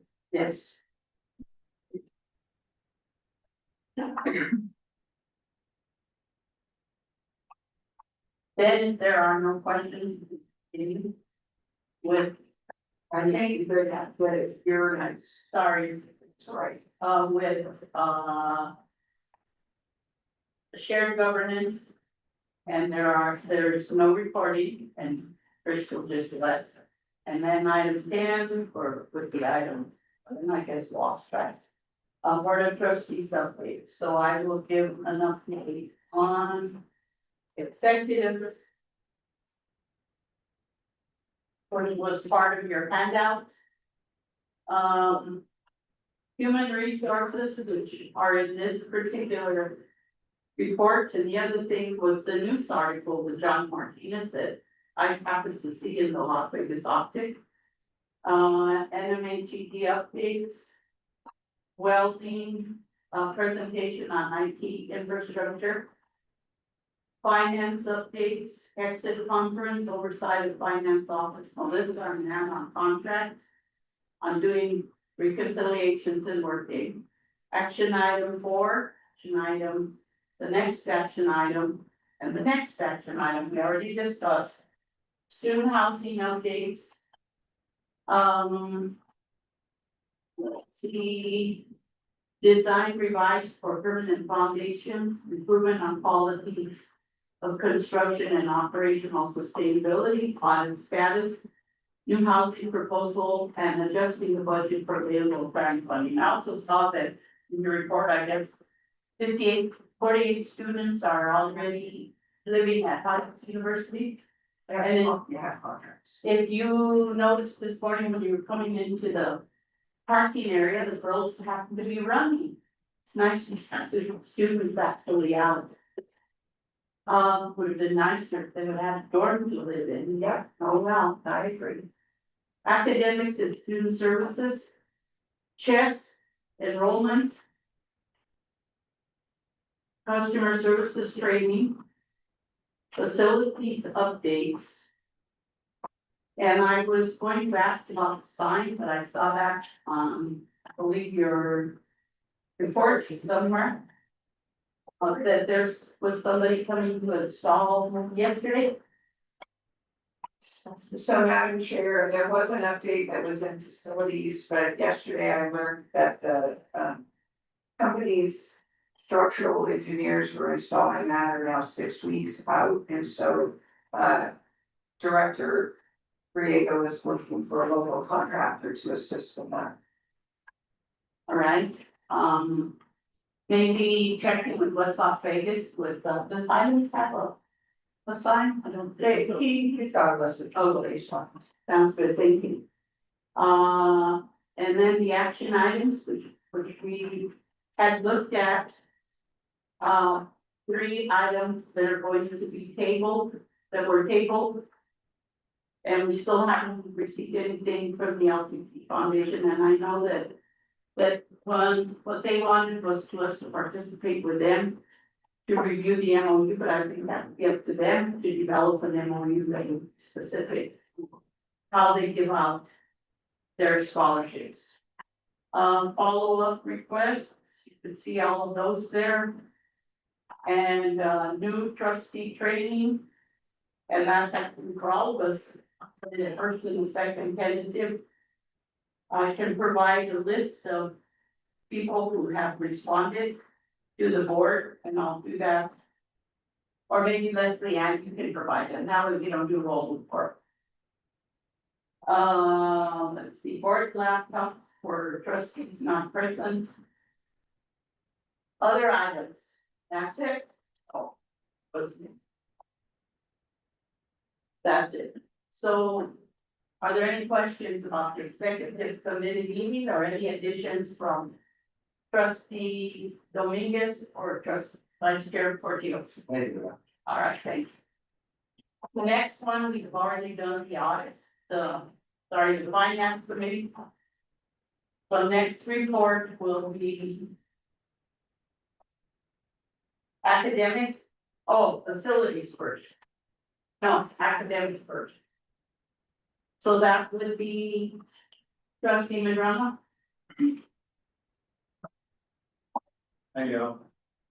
We met, I don't apologize, I don't have the, You have it there. I do. These are not the right, these are right, this is says. Oh, this says July. Is this actually? No, this is, I think the date is just wrong at the top. Yeah. It's August, it's August 4th. Okay. Yeah, I think that's just wrong at the top. Because it looks like it's August later, so it's August 4th. I think the date is just wrong. Okay, we met on July. August. August, okay. August 4th. Yeah. I guess we're better. Members present were, Rubio Ortega, trustee, Andres Sandy, trustee, Dr. Linder, president, IC, the interim VP, and, of course, our reporter was, Ryan Trujillo. To determine a quorum, we called to order at 12:34, quorum established. Trustee Ortega, trustee Sandy, trustee myself were there. Dicey and Dr. Linder, as well as Ryan Trujillo. Trustee made a motion, we seconded that, with approved the agenda. Minutes approved for July 7th, also, the motion to approve by the trustee Sandy, brother, and second by trustee Ortega. We were able to visit with, and meet, the VP of Instruction and Student Services. Dicey gave us a report on the, summer of 2026 enrollment. She, introduced herself, she mentioned, of course, that she's, relatively new, but, she did mention the college enrollment is currently 271 students, representing an 8% decrease compared to the same time last year. Also, there is a discussion on the nursing that was not, included in the enrollment. So we're hoping that enrollment is gonna change the outcome. Fall enrollment. Then she talked about fall enrollment tracking, which fall enrollment reports have been circulating, the regional division target goals. She wants current targets, show 30% year-on-year increase. It was noted that students to be registered late July and early August. Maybe do we have any reports on that, you know, As of yesterday morning, we were at 426. how much, 426. 466? 426, so the same as reported. Yes, he was reported. Know what it is today. The nursing department has accepted a full cohort of 30 students. The updated enrollment numbers are currently showing. Community outreach, town hall schedules, they, that has been scheduled, of course, they, announced that they had been finalized. I think they had also been, postponed. Action plans, shared tracking documents are being created to address specific original feedback to be shared with the board of trustees at a later date. No credit at school site visits. I think that, business courses will be offered through dual credit programs at Vora, satellite campus for eligible high school students with the opportunity to earn college credit while completing with a secondary education. To expand the access to a business-related coursework for students in the Mora area, to provide additional opportunities for students to explore career and academic pathways. Another item we discussed was student services and academic update, the recruitment and admission management here can be posted. The director of academic career planning position is currently being prepared for posting, and we're hoping to find, somebody of like good at these times will host it. So upcoming student orientation on Friday, August 14th, which is coming up soon, from 2 p.m. to 5 p.m. in the student services building. This orientation will provide you and returning students with an opportunity to become familiar with their college. learn more about various student services and resources. To receive important information to help them prepare for a successful academic year. The Office of the Vice President of Instruction and Student Services will be hosting any service week or doing we do faculty and staff with preparation for the start of the fall 2026 semester. The week will include a variety of professional development opportunities for faculty and staff training, information sessions and other activities designed to ensure employees prepare for a successful start to a new academic year. Other updates, committee members who are not report. But I do have a question. I know that you mentioned the dual credit with it was mentioned the dual credit for West Side, did we follow up on that? Tracy? We followed up, we're working to get permission from, Charles Union to make sure that, they do not provide the services which, for, welding. And then once we get that permission, we can continue our talks. So that look promising, It looks pretty good, so I don't believe Taos UNM offers both. So we need to talk to them first, make sure that we're doing things in the appropriate manner. And the other thing is our principal from Mora's actually the superintendent in West on that. so we have brought up our attention. Okay, so thank you for that. Yeah, Let's go. our nursing program. Runs our nursing program, and he said Mesa Land runs our nursing. One's under simple. Mesa Land doesn't run our nursing program. They don't even have nurse, they don't have nursing. Oh, do they? Also. So the next item, if I deal with the announcement of date, time, They don't have location, to do with our. academic meetings. Is set for Tuesday, September 1st, 2026 at 12:30, executive conference room. We adjourn at 1:24. Thank you very much, trustee McDonald. The next one is facilities from Lee. Take that one, again, we met on August the 4th, 30. And, facility updates, were brought to us by, of course, Matthew Baker, who does an excellent job. The campus roofing replacement, SG number 13, the overall project is approximately 97% complete.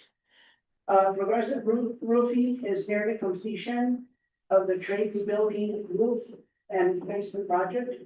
The automotive roof will be next. Capital outlay projects, GO1 E5314, $1 million. It will be HVAC, upgrades in admission, technologies, general studies buildings. Mechanical and control installations have been completed in the administration and general studies buildings. We've had some issues with controls. Walking cameras was 85 of 2026. To resolve the issues, we're having trouble between the controls and the mechanical and electrical plans. We had the geo bond for $1,500,000, the campus wide HVAC upgrade. Mechanical and electrical plans have been finalized by Honeywell in coordination with the New Mexico Higher Education Department. Has approved the project. Final engineering is nearing completion with installation expected to begin soon. Northern Central New Mexico Economic Development District will serve as a fiscal agent. Units expected September, project completed, estimated November. The digital sign, we talked about that. Hopefully they'll come and work on it soon. They've had some, a little bit of, misunderstanding on who was totally supposed to do it. But we're looking forward to that when it does happen. Emergency housing, I think we've gone through that, Dr. Bender, with, housing. The modules. You will in your report. And a report, yeah, because it's pretty expensive. That's pretty much about it. So my question is, who did not like the layout? People thought that there was, so the latest plan that we had, that was the most recent plan that we got from Modular Solutions, proposed two double rooms sharing a single bathroom, and there was concern about having 4 people having to share that. So, Dr. Ritter, I have a question on facilities for Springer, what's going on with the project that, we have with, the town of Springer? What do you think of? I have not gotten anything, but I had reached out, to, Bo, and so I will pass the follow up on that, so. I mean, last night I heard him, he told me that they were getting it. But, yeah, it's all nothing. I will check. And I just wonder why people did not like the layout, that's just me. Also on number 7, it says trustee Andrea Sandy, motion to approve the agenda. I think that's in good, yes, I think it needs to be correct. Did you see that? Pricing. Motion to adjourn. No, that's facilities, that's April, sorry. As April, not you, I'm sorry. That's April, so we'll fix that. Let it go down. It's not like Bessie. It's all Thank like. you.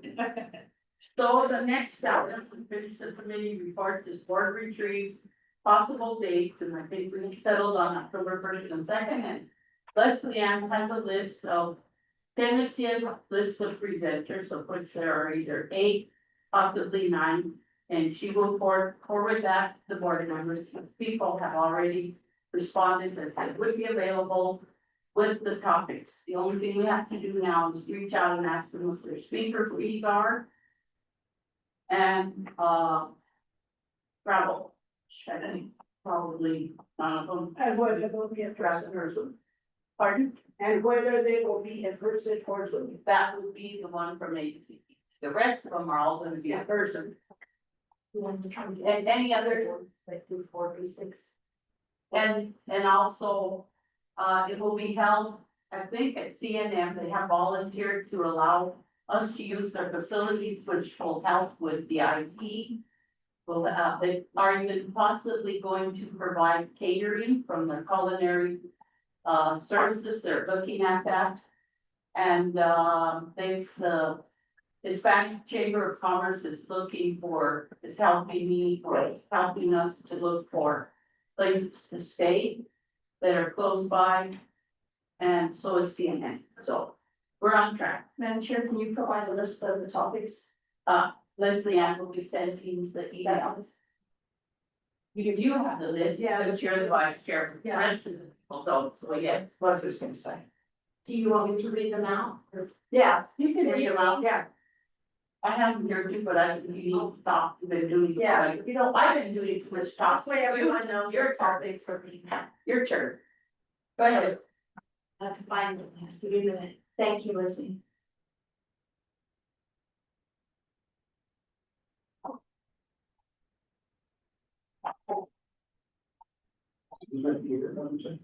Well, we're looking at it for 10 days, but CNN said that they were looking for their culinary arts and see if they would want to cater lunch, and of course, charges for it and everything, no problem, and snacks, but that's on the list of topics to discuss.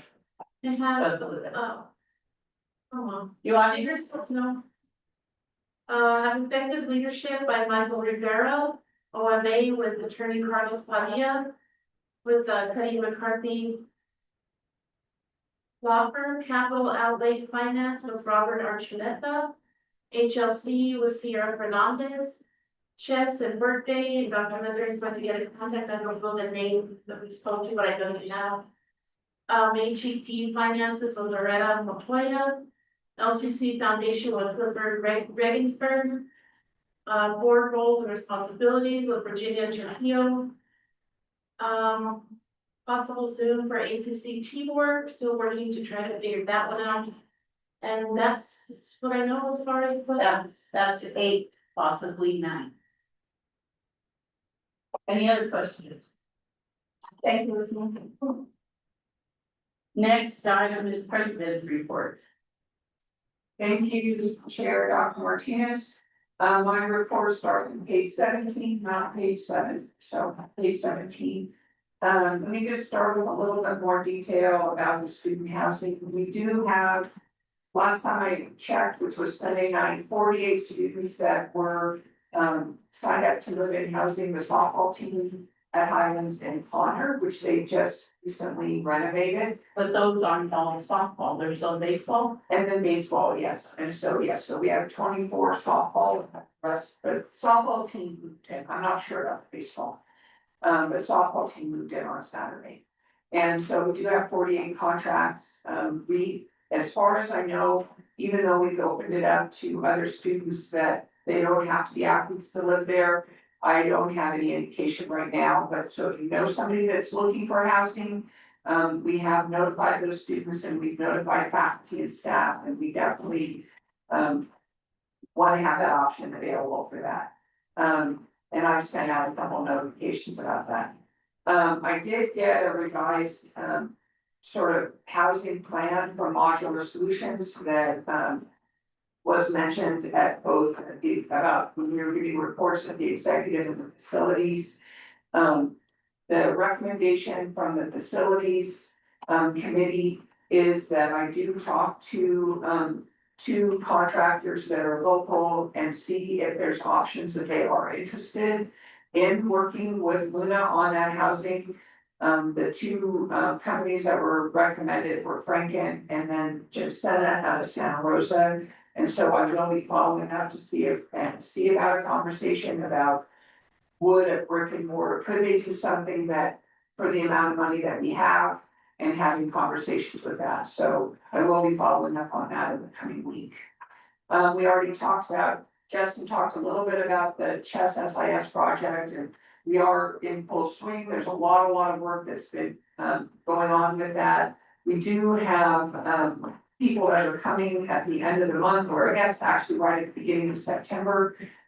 This is something that is happening at all schools, but we do have 3 people that are coming on campus to help us and help our team and make sure that we're ready for the go live for admissions and just for the other teams that we're doing. So a lot of work being done by Luna's team, and we're happy to get some additional support. We did have relocation of the campuses, and I did approve a plan from the Shared Governance Council and recommendations from faculty that we will have faculty and staff representation on this space meetings going forward. But people have already been moved. People moved, that decision was made. That decision was made, those decisions and were made about that, so going forward, any space decisions that was the outcome of that meeting, is going forward. We will include faculty and staff directly on that committee.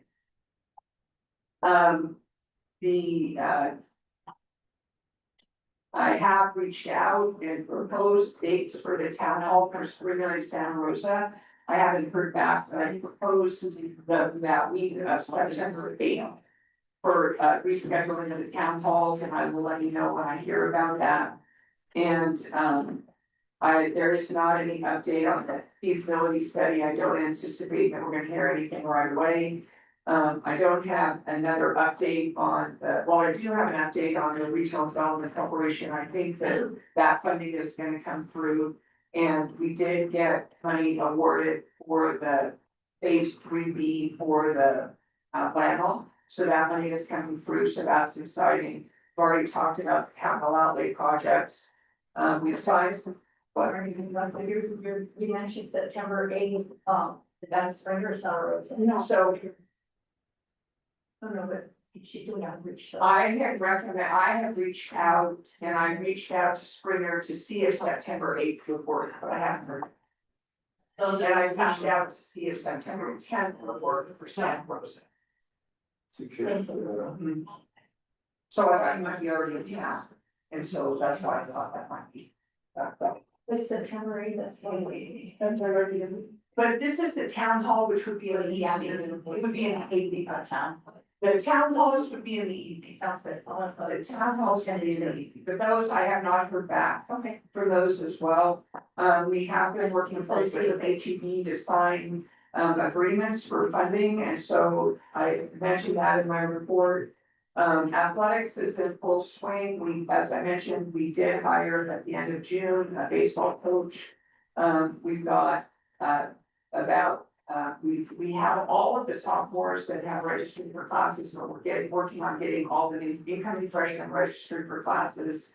I think that, trustee Ortega gave us a good update on capital, I'm on from, facilities on all the different capital outlay projects, those are listed there on page 19 and 20.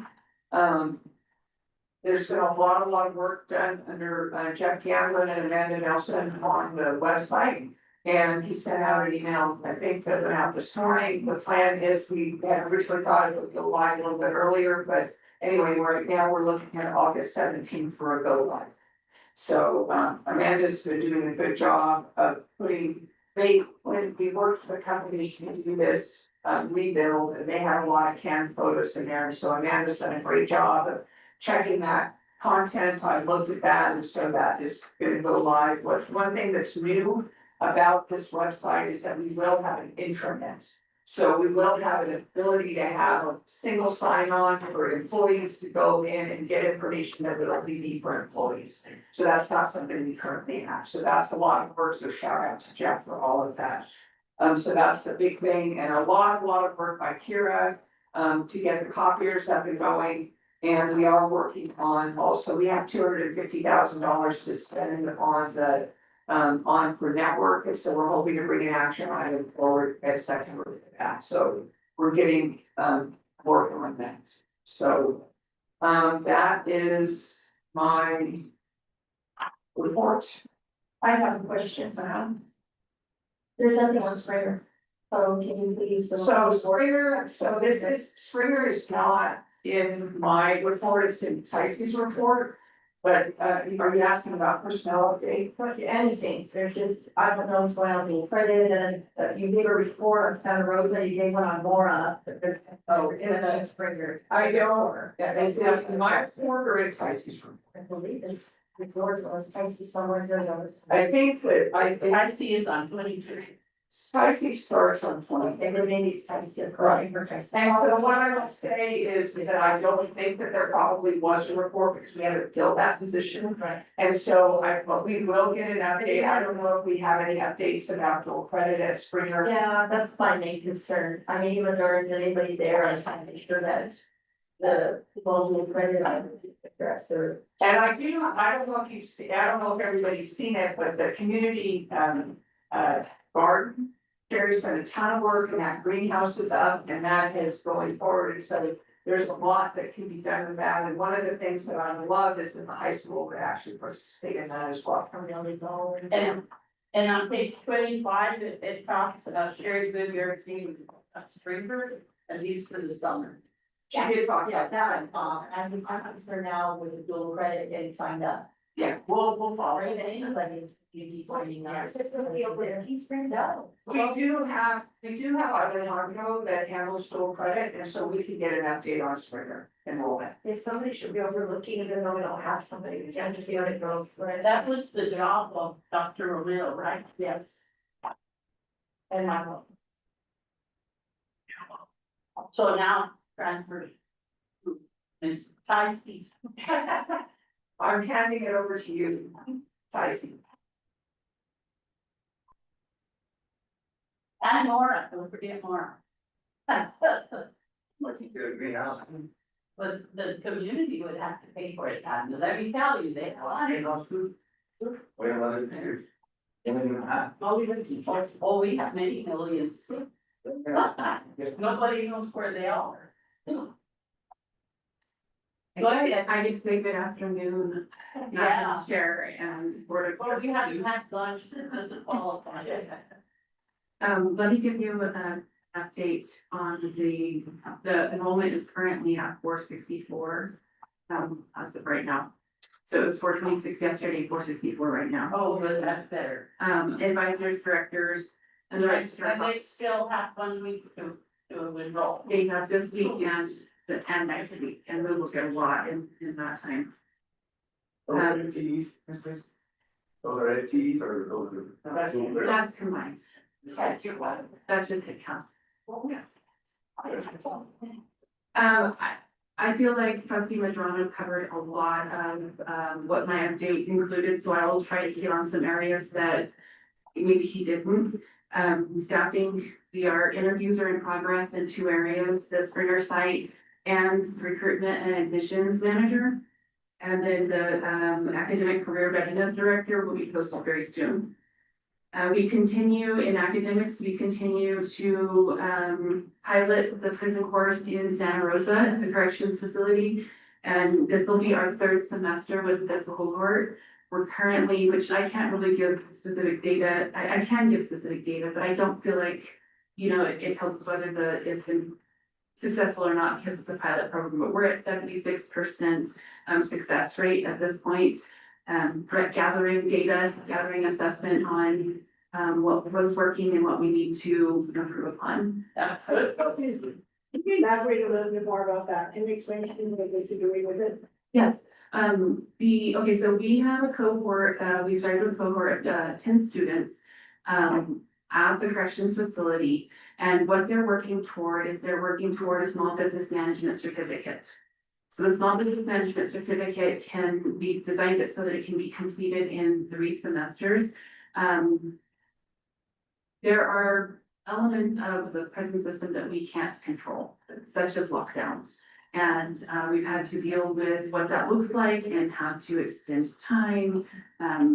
The workload for the students to complete in 3 semesters is a little bit much. But these are all the small data that we're collecting so that we can streamline this, and then hopefully there are other programs that can do the same. Ms. Johnson, can you tell us where your report is located? Starting on page Page 23. That was last first. I'm sorry, page 23 to 29 covers all of the departments. A highlight for the summer was in welding.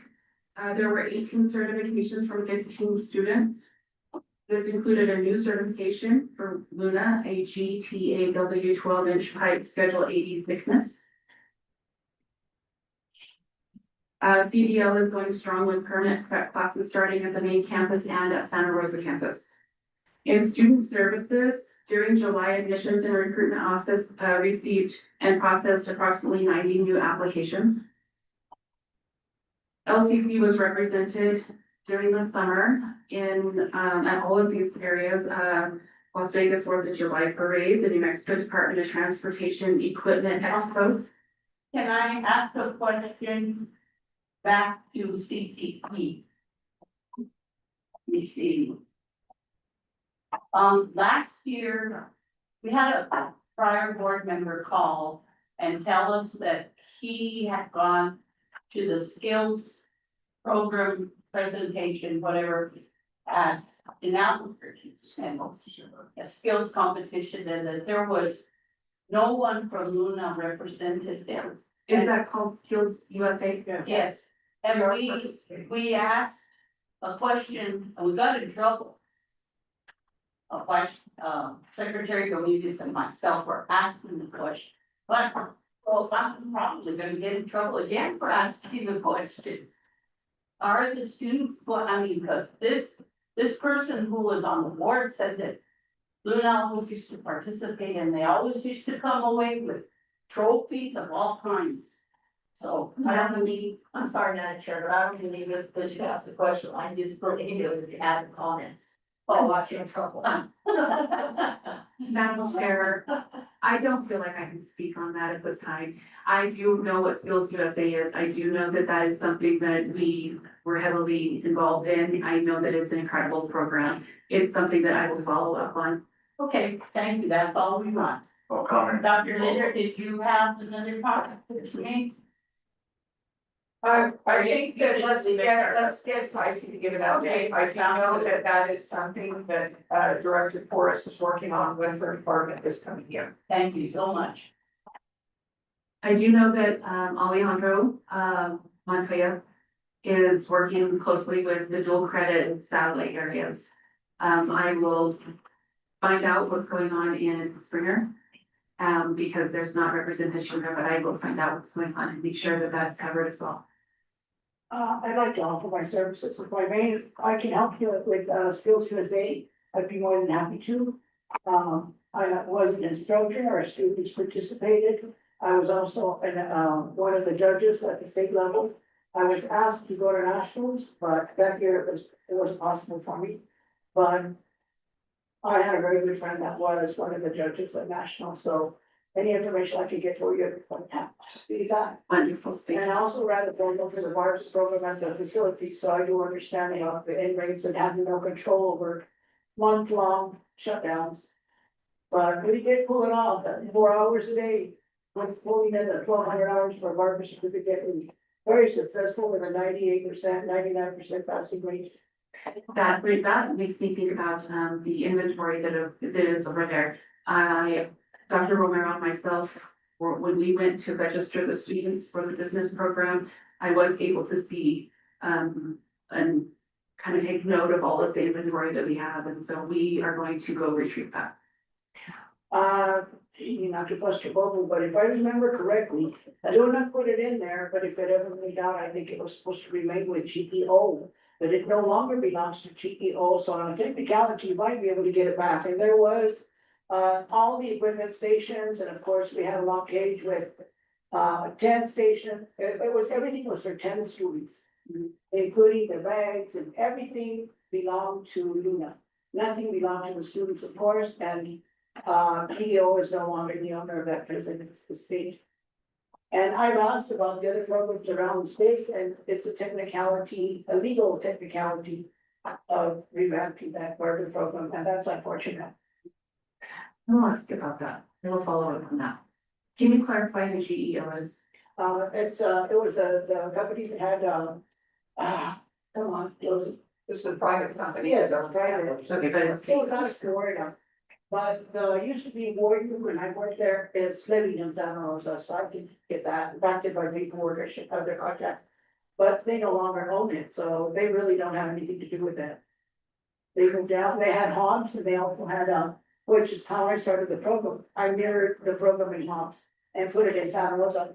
But we never were successful in moving it into Springer, which is where the good bad boys were on the way out. That was their last stop before hitting the street.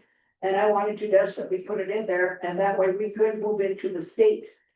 And then we could have expanded to other prisons in the state, which my focus was Women's Farm out here outside of Stanford. I was hoping to put it in there before I left. There's one, Springers. Well, there's several. Yeah, I visited the prisons in Grants. Grants has a cosmetology program. Well, no, I can't say that. They allow women in there to give perms and colors and so forth as inmates. But it's not a certified program.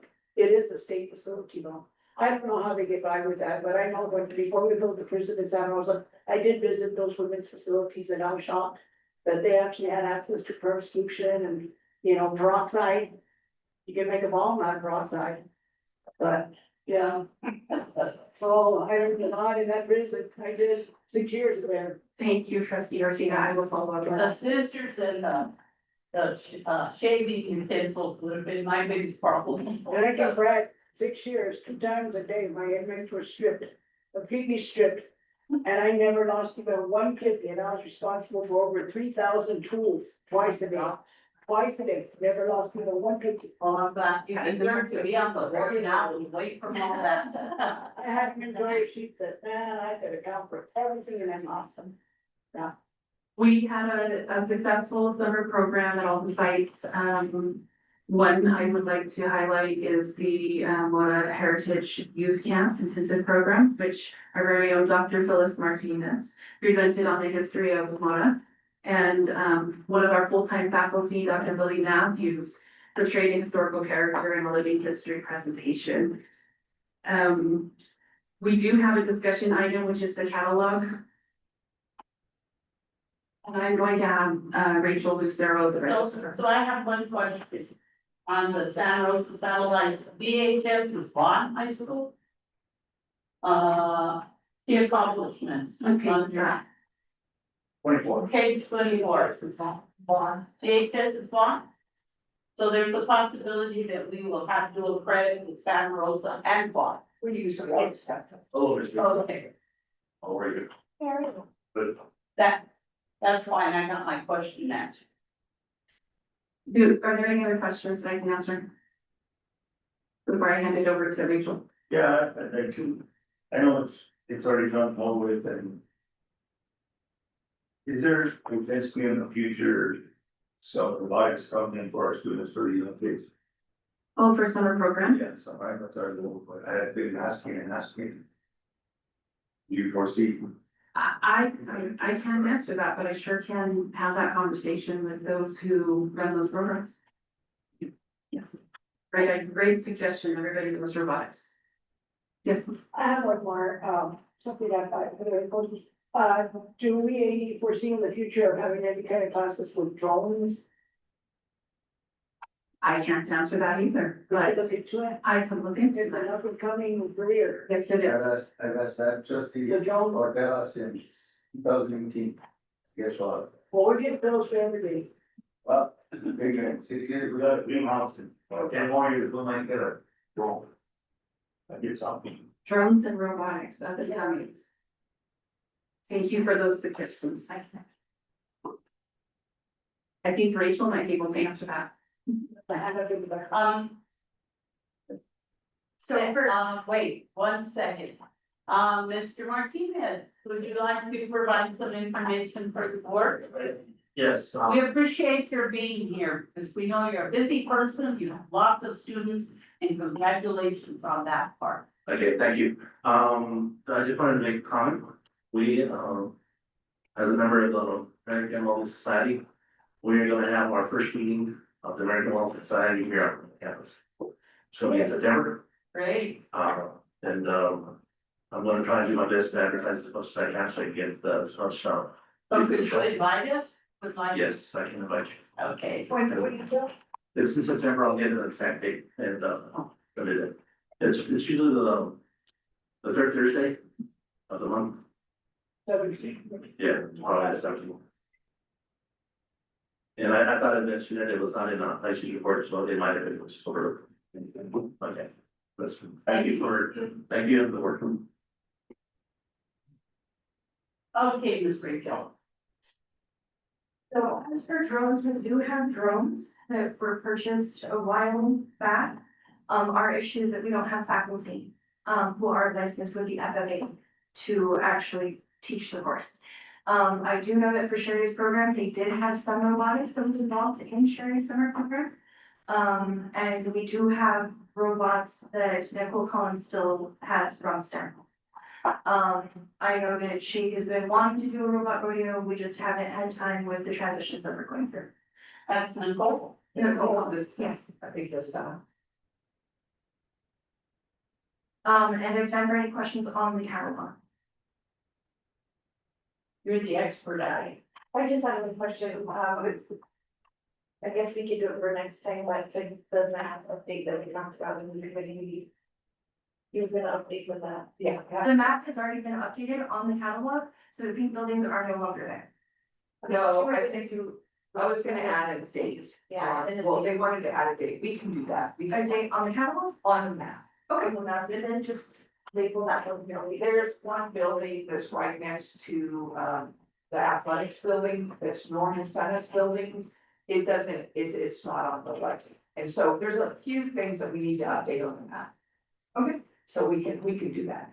And we got the pink buildings, but there's a couple things, we can get that cut because it's an electronic catalog, and so. Well, there will be a printed version for As well. select people. Yeah. And we will be continuing to go through 1 year at a time until all of our, CCNS, common course numbering is complete. Currently, we are working on, reading numbering for dental. We are waiting for CODA to give us approval for the renumbering, that we are going through, then we will apply for that, number change at the state. But we are currently working with the state of New Mexico to get approval. We, as of last night, are almost caught up with all of the courses that we needed to apply for. So, we have been slowly getting our approvals as the meeting has gone on. I think we have received 14 approvals, as of right now on all of our common course numbering. So that would be across the board, all community colleges. Yes, the state of New Mexico is now required that our common numbering system be honored by all colleges and universities in the state of New Mexico. Thank you. Any questions for the board? Rachel. All right, thank you, Rachel.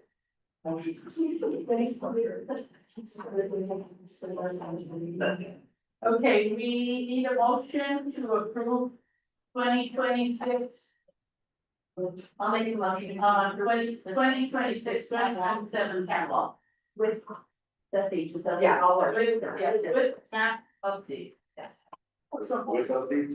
Map. Okay. And what we got? Yep, I already said it for you. I said to, yes, to approve the catalog with map updates and of second. I was that. And roll call. Yes, Second. Rosalie, you were too. Madam Chair, Dr. Phyllis Martinez. Yes. Madam Vice Chair, Luis Portillo. Yes. Secretary, Mark Dominguez. Yes. Trustee Andrea Savvy. Yes. Trustee Richard B. Hill. Trustee Rolando Medrano. Yes. Trustee Rosalie Ortega. Yes. Okay. Okay, the next item is going to be announcement on date, time, and location, which will be August the 10th. Oh, sorry, August the 17th, Monday at 10 o'clock. To review Dr. Linder for the president's evaluation. Madam Chair, before we adjourn, That's the question. I think we had discussed about executive session not placing it on the agenda anymore, if we were going to go into executive session, is that correct? And again, Leslie's doing this because the attorney, correct? Yes. Can you tell us what it says? Yes, if I can tell you, because after we were gonna say. So we have to have the verbiage on it, we have just changed it from an item number and added what we have put. Or we put under there as a specific detail to what we're talking about. You're fine with that, but I'm the third part, we even have it on here if we are not going to. It was made prior to this discussion also, Right. so we have. But when he told us to get down to a point, it's not scheduled for this week. But we are discussing this happening. Right, but I think. Yes, it does.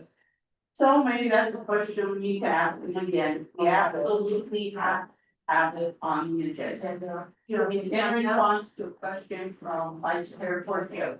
Thank you. Yeah, you can.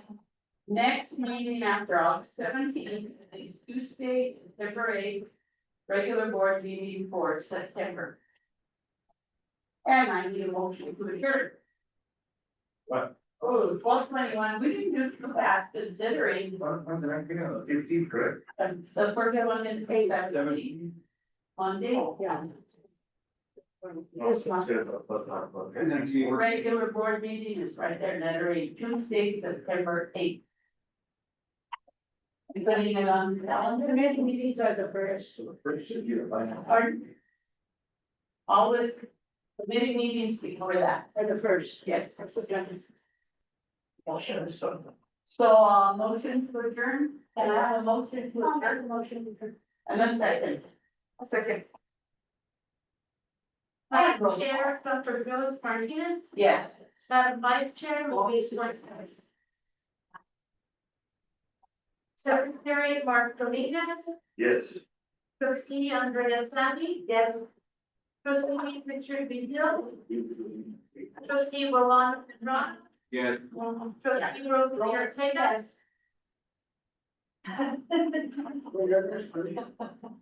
Thank you, and the meeting is adjourned at 12:22.